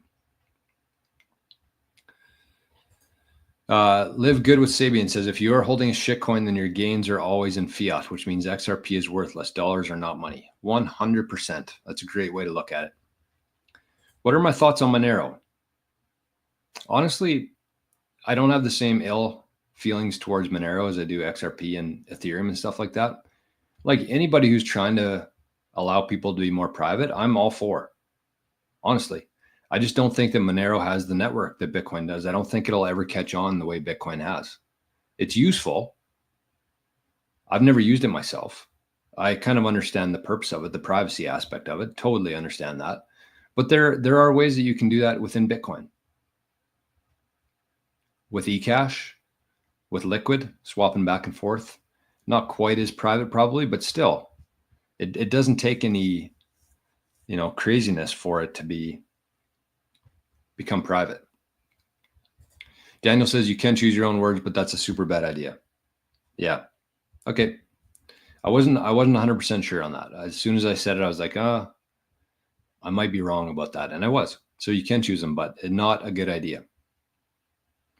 You know, it'd be funny if you just did like the same word 12 times. It's like a teacher creating a test and they put all the answers as C just to fuck with people. Like imagine AI trying to break your wallet and they get to like the last part where it's like dear, dear, dear, dear. I guess they probably figured out though at some point that you're just doing the same thing. Who knows? Hey, who knows? This is a good comment here from Daniel. I don't know what exactly he's talking about here, but I do suggest everybody a couple things I'd say on this. Could you, if you have some time in the next little while, watch some of Andreas' earlier presentations. There's a couple really good ones on there, very informative on like the very foundation of Bitcoin. And I think if you can understand that, the better you understand the ins and outs of Bitcoin and how it all works, the more conviction you have, the more likely you are to not sell your Bitcoin to BlackRock.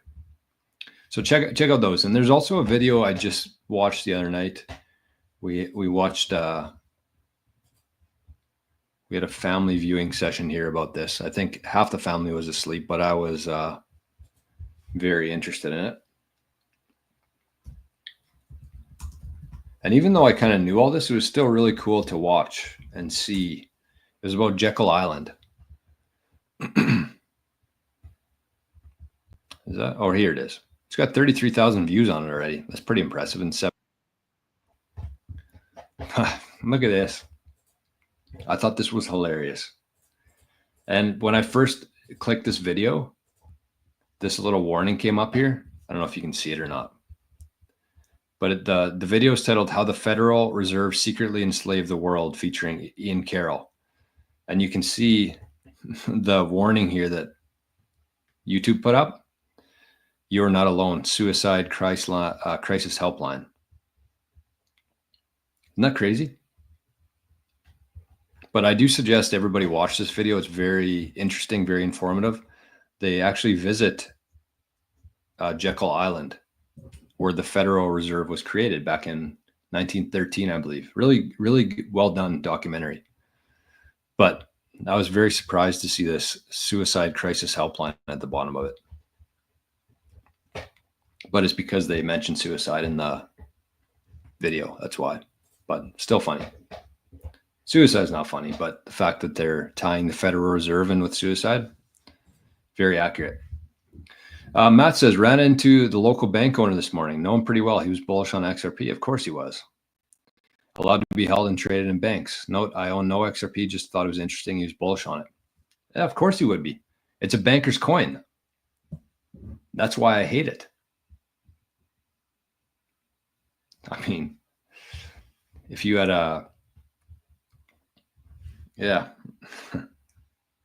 if you had a CBDC, your prime minister would probably love it too. Doesn't mean it's good.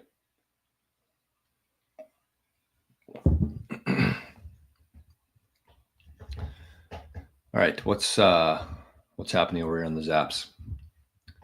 Noah says, I don't want free sats. I just finished cleansing for Safe Harbor. Safe Harbor. My Path to Fire says, couldn't zap the barcode, so zapped you directly, Jor. Happy New Year, man. Thank you. My Path to Fire has been one of the more consistent viewers and one of the more consistent zappers here on the show. So thank you, My Path to Fire. I appreciate it. Wonder why you can't zap the barcode, though. Speaking of the Safe Harbor stuff, I better not get into that. I don't want to get into trouble. I don't want to get into trouble with that. What did I miss here from Jen? Maverick says, I totally know where you are on your journey. When George says entropy in theory, it's a way to generate further deviations of randomness. Yeah, sorry. I should be clarifying that kind of stuff. So entropy is just essentially more randomness to how things are created.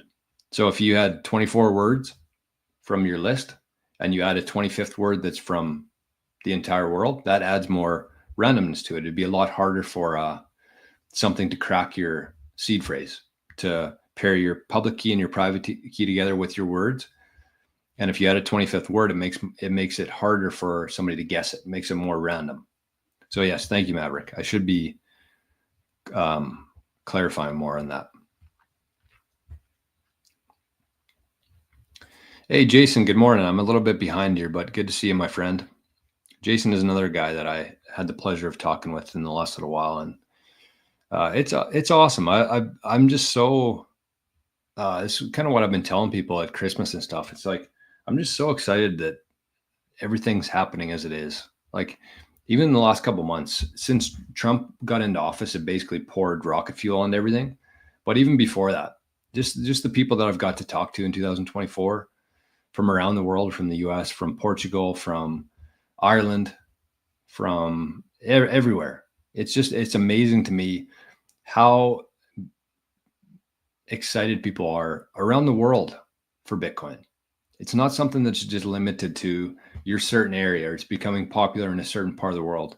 This thing's spreading across the whole world at a very quick pace. I know it doesn't feel like it some days, but this thing is really growing. And I wish you could sit on some of the conversations that I've had in the last couple of months of where people are and where they want to go with it. Is Mike a bot? Oh, Mike Penis is back today. I don't know if Mike Penis is a bot or not, but he showed up for 2 days in a row.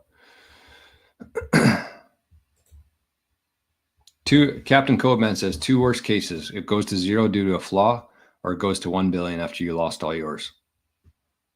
Yeah, I don't think it going to 0 is a possibility, but of course, sorry, a likely possibility. It's definitely a possibility. Okay, well, we're going to confirm that Mike Penis here is not a bot. But, okay, sorry, I forgot to check on this too.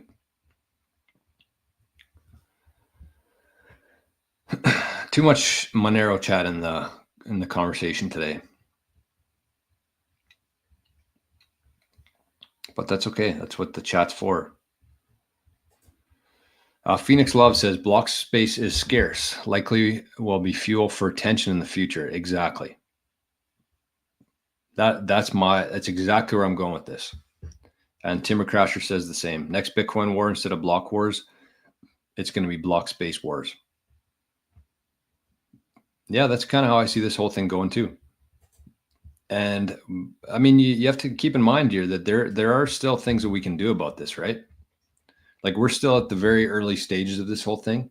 And believe it or not, we have a big influence here and a big responsibility for the future of Bitcoin. It might not feel like it a lot of days, but we do. We absolutely do. And a couple of reasons for that is because number one, the individuals hold, I think, between the individual coins and the lost coins, about 75% of the Bitcoin right now, which isn't everything. It's not a proof of stake coin like Ethereum is, where ownership dictates voting. But it is part of it. It's a big part of it. And so we need to keep the sats for ourselves, honestly. And that's why I have no issue with Michael Saylor calling Bitcoin digital capital, because it is. And I really wish that more people would look at it that way, in terms of, if you looked at it like currency, most people think of like dollars and their bank account, their checking account, where you can spend it. And if you lose it, you can just make more of it. And that's not necessarily the case with Bitcoin. And so if people just saw it like that, I think they'd be a lot more likely to just trade it for fiat when you compare it to a currency. But if you think about Bitcoin as digital capital, you compare it to something like real estate, or something like scarce real estate, not all real estate, but like farmland, like good farmland, oceanfront property. You can't create more farmland. You cannot create more oceanfront property. And so if everybody looked at it like digital capital, they wouldn't be selling their coins to BlackRock.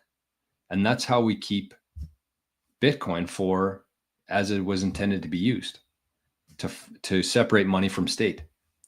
And if we look at it like a currency and we're always selling it and giving it back to the BlackRocks and the US government and the MicroStrategies, then it kind of loses that purpose.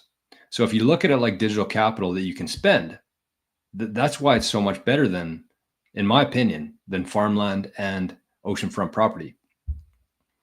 Because you can hold it the same, you can lend against it the same, and there will be options in the very near future where you can go to the bank and say, I have this amount of Bitcoin, I want a loan on that. Just like a farmer would go to the bank and say, I have 2 sections of land, I need a new truck, I need some dollars. So you can use it for that, but you can also go to the store and pay for a coffee with it. You can also buy $10 worth of it. You can also send it on Zapstream or on Nostr with somebody who you get value from. So it's not one or the other, it's both. But if more people looked at it like digital capital, I think that the people who hold it now would hold it for much longer, instead of looking at it like a currency.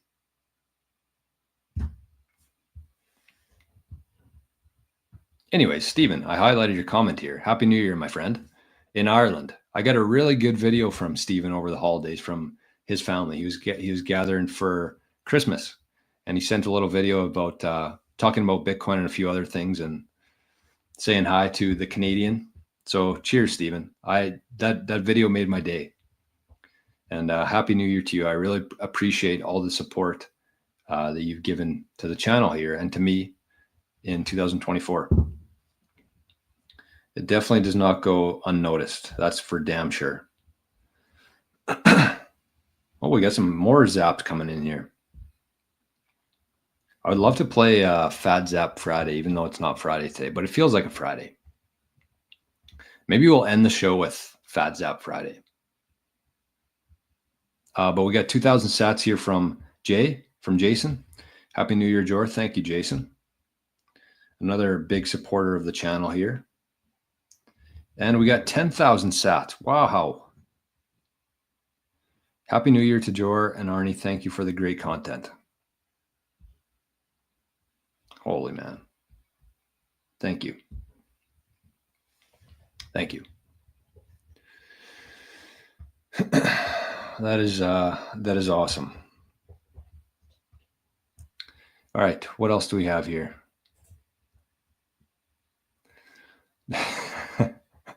What happened here, Jason? Says that's bearish AF on the part of Bitcoin. Well, what are we talking about there?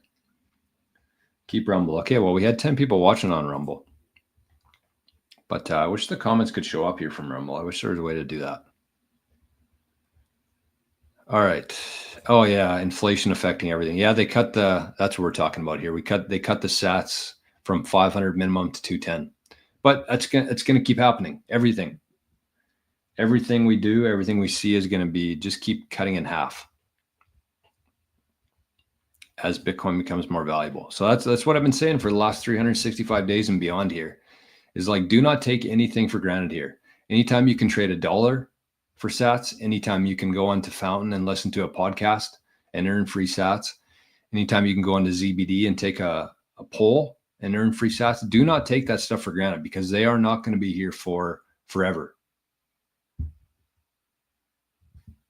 And we're seeing that. We are seeing that. All right, we got another. Oh yeah, okay. Just give me a sec here, Alan. Alan zapped. This is the kind of stuff I like, when people zap and ask questions. Actually, you know what? We're gonna give him priority for that. All right. So Alan says, could you please give a final pitch for the 8 Satoshis membership? I'm interested, and today is the last day to join. Yes, absolutely. This is I kind of talked about the things I'm going to be focused on in 2025, and I think that the 8 Satoshis venture is going to be my biggest focus for 2025. And I haven't been posting a whole lot of videos on this, and the reason why I haven't is because I'm a big believer in like things that are meant to be, and I don't want to push this on anybody. I want people to see the value in this, the vision of this, and if you don't see it, or you're not here watching this today, then it wasn't meant to be. So I haven't really shared any clips specifically that I think could get some traction on YouTube. And that was intentional, because I've posted a lot of different things on this, or talked about it quite a bit and shared it within the group here, but I haven't gone out of my way to promote this at all. But what it is if you think about a few years from now, and if you think about where this whole thing is heading, I know a lot of people think this is going to happen all, and someone's going to flip a switch and we're going to be on a Bitcoin standard. But you have to understand that for the next 2, 5, 10, 20 years, there's going to be people out there who need help learning about Bitcoin. Not necessarily about learning about Bitcoin, but learning all the different things you can do with it, and learning how to protect it and send it and store it and lend against it. Like, just think about your own personal network right now. Think about how many people within that network understand Bitcoin.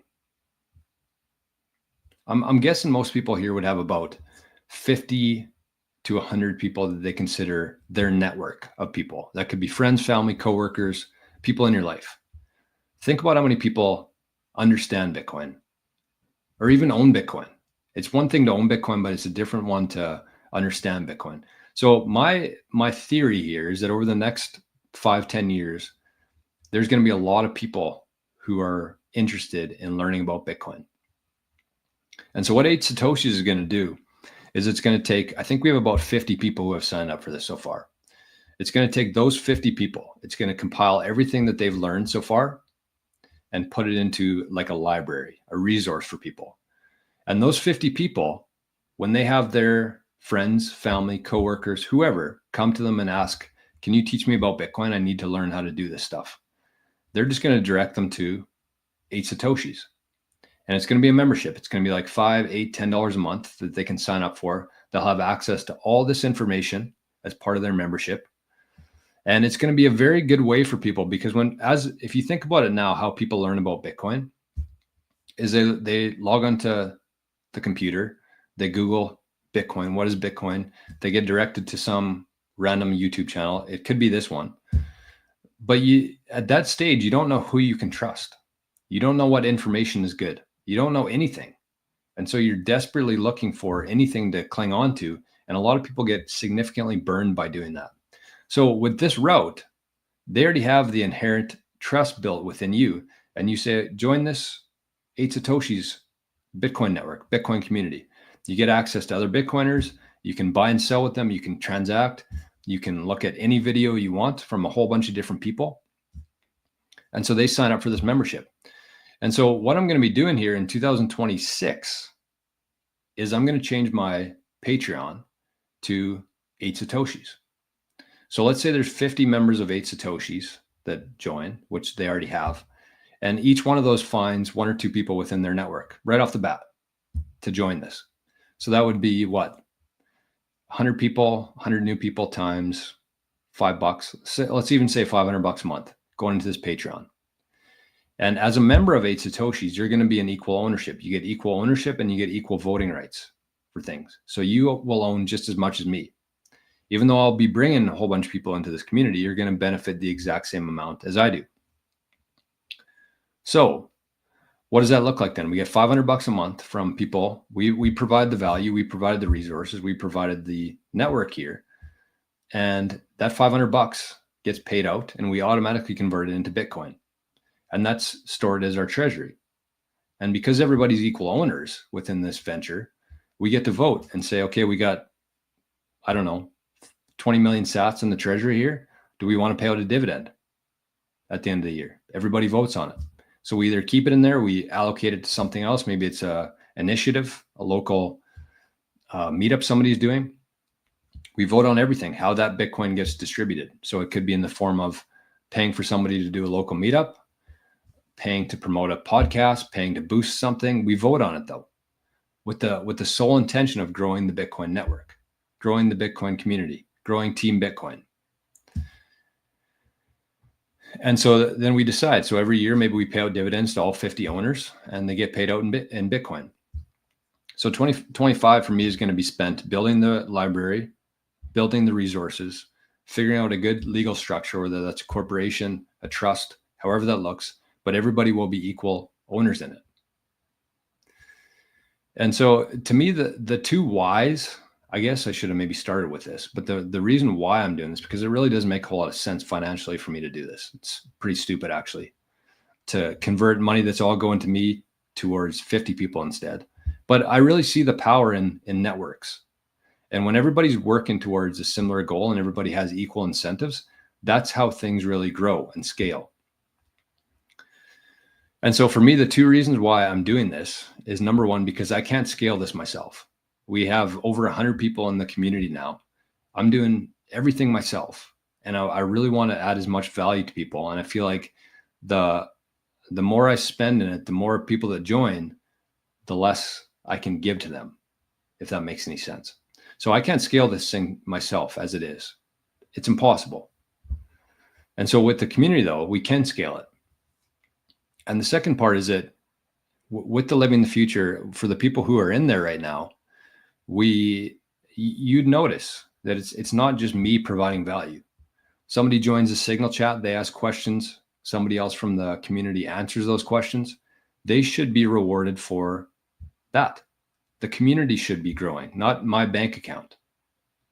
The community should be rewarded for helping each other.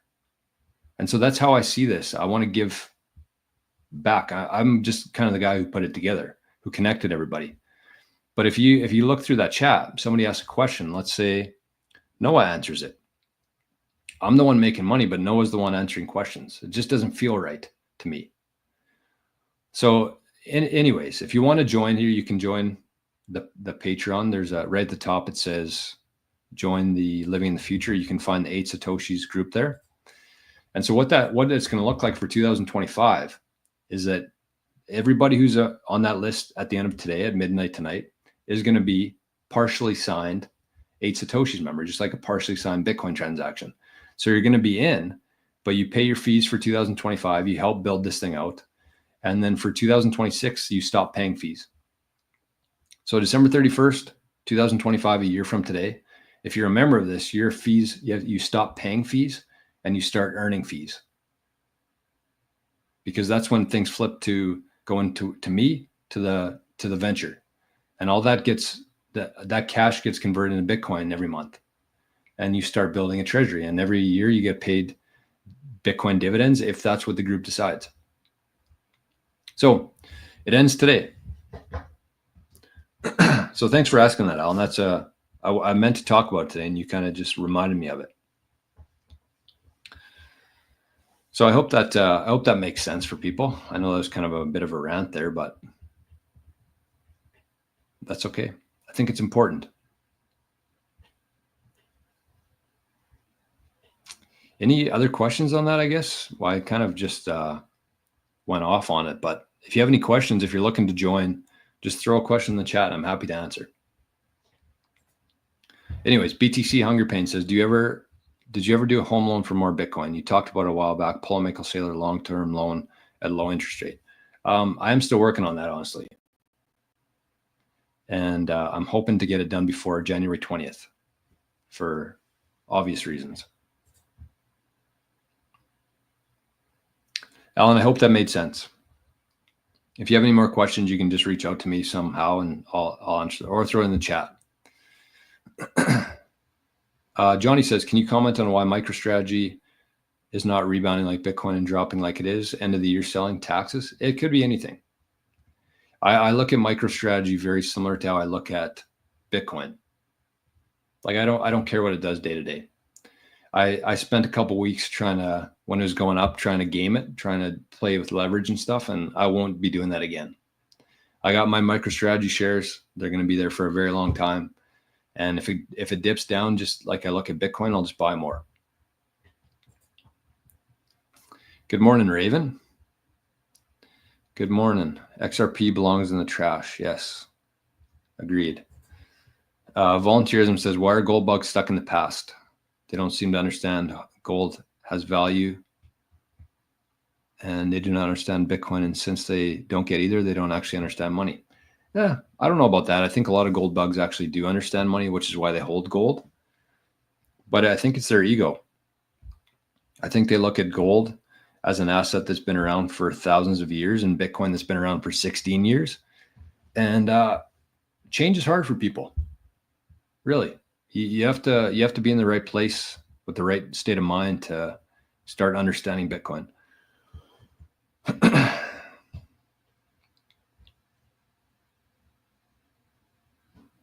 All right, I'm trying to get some new people here.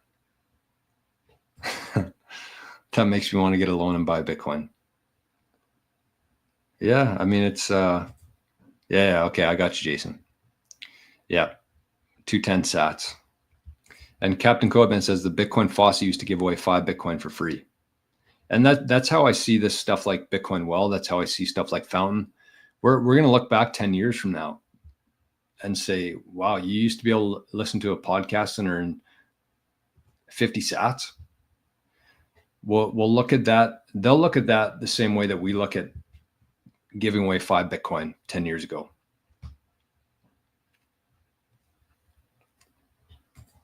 Hey, good morning, Adam.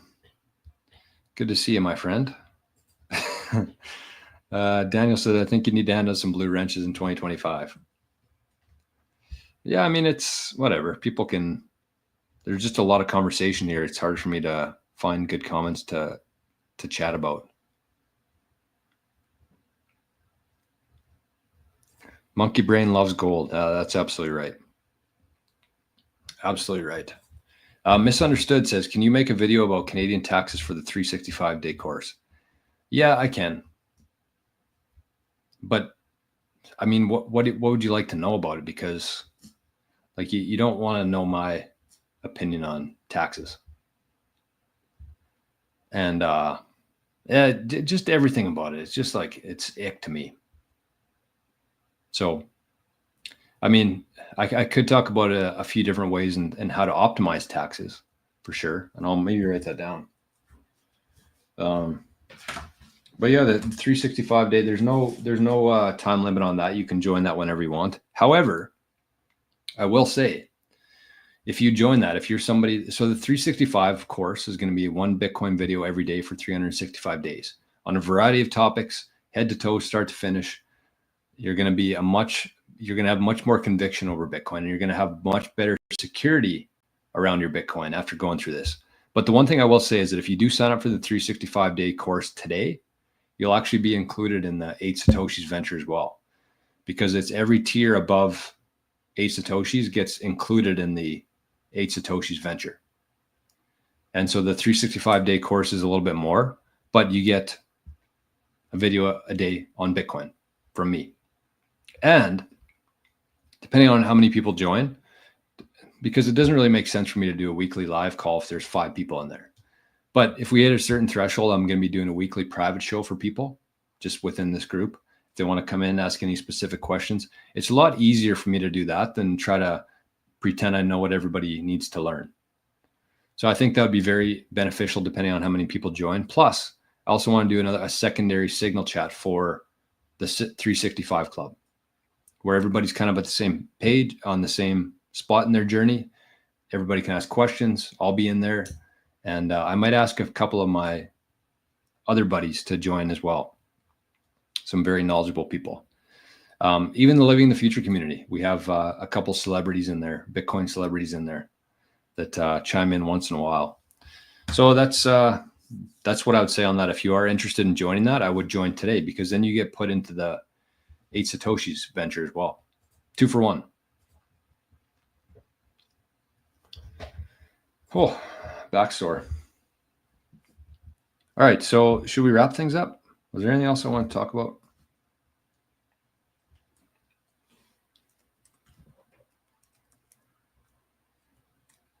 Is there anything else I want to talk about? No, I'm going to save the rest for my podcast today. I'm going to do it right after this. So I'll talk about some New Year's. I'm going to do a show today talking about New Year's resolutions and some of mine and how I do it myself, and why 2024 was the most successful, I would say. Not so much financially, but the most successful year of my life and how I approached it. And so I'm going to talk about that, and just to solidify my process going into 2025, and to share with others, just in case there's somebody out there who would get value from it. So that'll probably be posted either today or tomorrow on Fountain, Spotify. Honestly, anything tax related and any advice you have, I joined yesterday. Oh, there you go. Misunderstood, one of our newest Club 365 members. And again, so the last 2 things I'd say on that is, if you are interested in joining that, make sure you do it today, because then you get automatically put into the 8 Satoshis venture that I was talking about. But the second thing there is, like, even if you decide to join 2 or 3 weeks into it, like, it's not going to be, you have to start on January 1st. It's going to be, even if you started in March, you could just do two-a-days, watch 2 videos every day and try to catch up. So probably for the first couple months, and then I'm going to sell it as like a whole course afterwards. So I'm going to be doing these videos either way, regardless of how many people are in there. But it looks like we got a couple people who have already signed up. Mr. Yulfang, hello, good morning.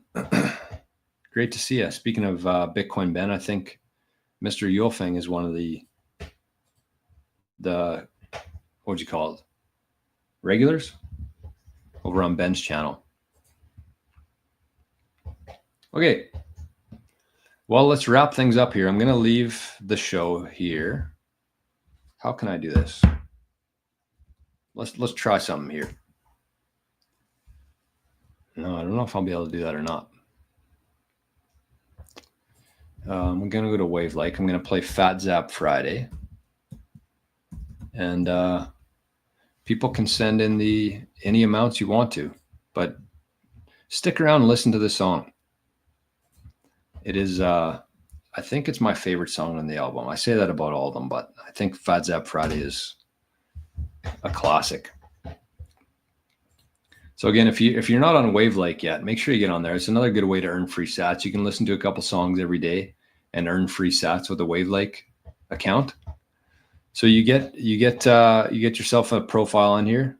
The way to fund your wallet is you just go to your profile, you click wallet, you click fund, you put the amount of sats that you want to fund your wallet with, 500, 1,000, 20,000, and then you get a little QR code to pop up, and you send some sats. That's how you fund your wallet. And then you can zap songs. You can support artists within Wave Like, including the Bitcoin Amigos. So you leave that on there, and then you go to catalog and you type in Bitcoin, and the Amigos is second from the top. And we're going to end with Fat Zap Friday today. So with that, I hope everybody has an amazing New Year's Eve, whatever you're getting into tonight, what kind of trouble you're getting into. I'm sure some people will be sitting at home enjoying their night, in bed by midnight or 12:05. And some people like me will probably be out till the wee hours of the night, drinking some beers. So it has been an absolute pleasure to get to spend time with you guys every single morning for the last 365 days. I am extremely excited for what's coming here in 2025. And I just want to give a special thanks to everybody who tunes in here, not just for showing up and adding to the show, but for taking on the responsibility here, because this is not an easy thing to do. And if you've been in Bitcoin for a little while, you understand how difficult it is to tune out the bullshit and focus on what you know is right in your heart and soul. It is tough when everybody's telling you you're crazy, you're a dipshit, and you're just focused on getting as many sats as you can and adding as much value you can to whatever you're involved in. So on behalf of myself, the family, and your family, thank you for doing everything that you do here. It might not seem like a lot of days, but it's going to pay significant dividends in the future. So happy New Year's Eve. Let's listen to Fat Zap Friday on the way out. And if you feel like sending any sats to Arnie's wallet here, you can use the QR code or send it to his address there at the bottom of the screen. So happy New Year, everybody. Thanks again. And we'll see you right back here on Thursday morning, January 2nd, 2025. Bye-bye.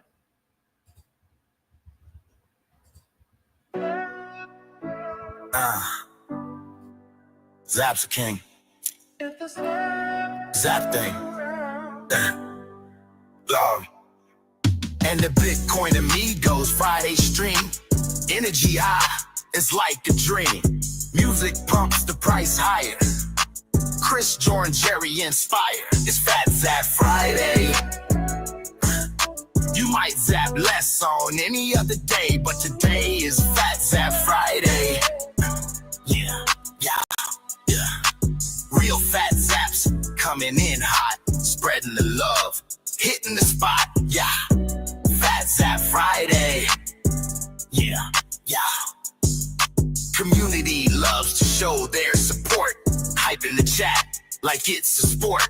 Friday stream turned up to 10. Fat lightning strikes again and again. Fat Zap Friday. You might zap less on any other day, but today is Fat Zap Friday. Yeah. Real fat zaps coming in hot, spreading the love, hitting the spot. Yeah. Fat Zap Friday. Yeah. Lightning from your fingertips, like a kiss from orange lips. Zap's a king, Zap's a king. It's a zap thing. Yeah, it's Fat Zap Friday. You might zap less on any other day, but today is Fat Zap Friday. Yeah. Real fat zaps coming in hot, spreading the love, hitting the spot. Yeah, Fat Zap Friday. Yeah. Zap's a king. It's a zap thing. Zap's a king. Zap's a king. Zap's a king. It's a zap thing. Zap's a king. It's a zap thing. Zap's a king. Zap's a king. It's a zap thing. Yeah. Zap's king.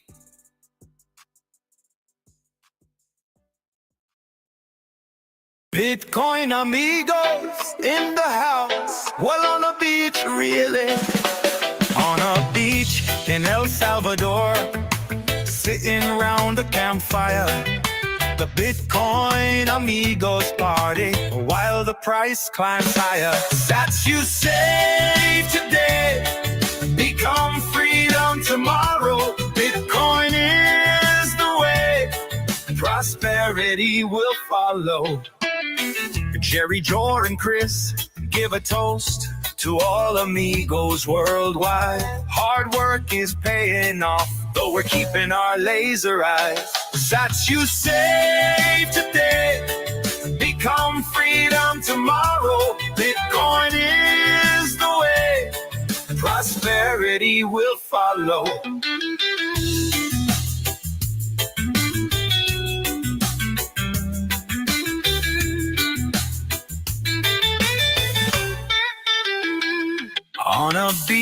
in El Salvador, sitting around a campfire. The Bitcoin amigos party while the price climbs higher. Jerry, Jor, and Chris give a toast to all amigos worldwide. Hard work is paying off, though we're keeping our laser eyes. Sats you save today, become freedom tomorrow. Bitcoin is the way, prosperity will follow. Sats you save today, become freedom tomorrow. Bitcoin is the way, prosperity will follow.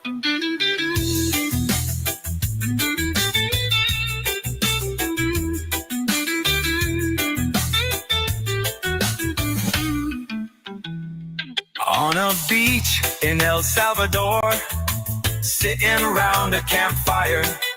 The Bitcoin amigos party while the price climbs higher. Jerry, Jor, and Chris give a toast to all amigos worldwide.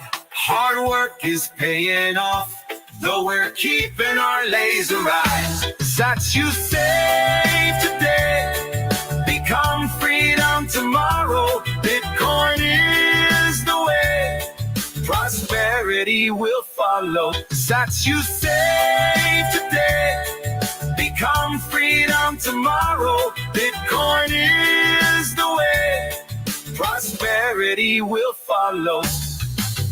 Bitcoin amigos all the way, every day, peace.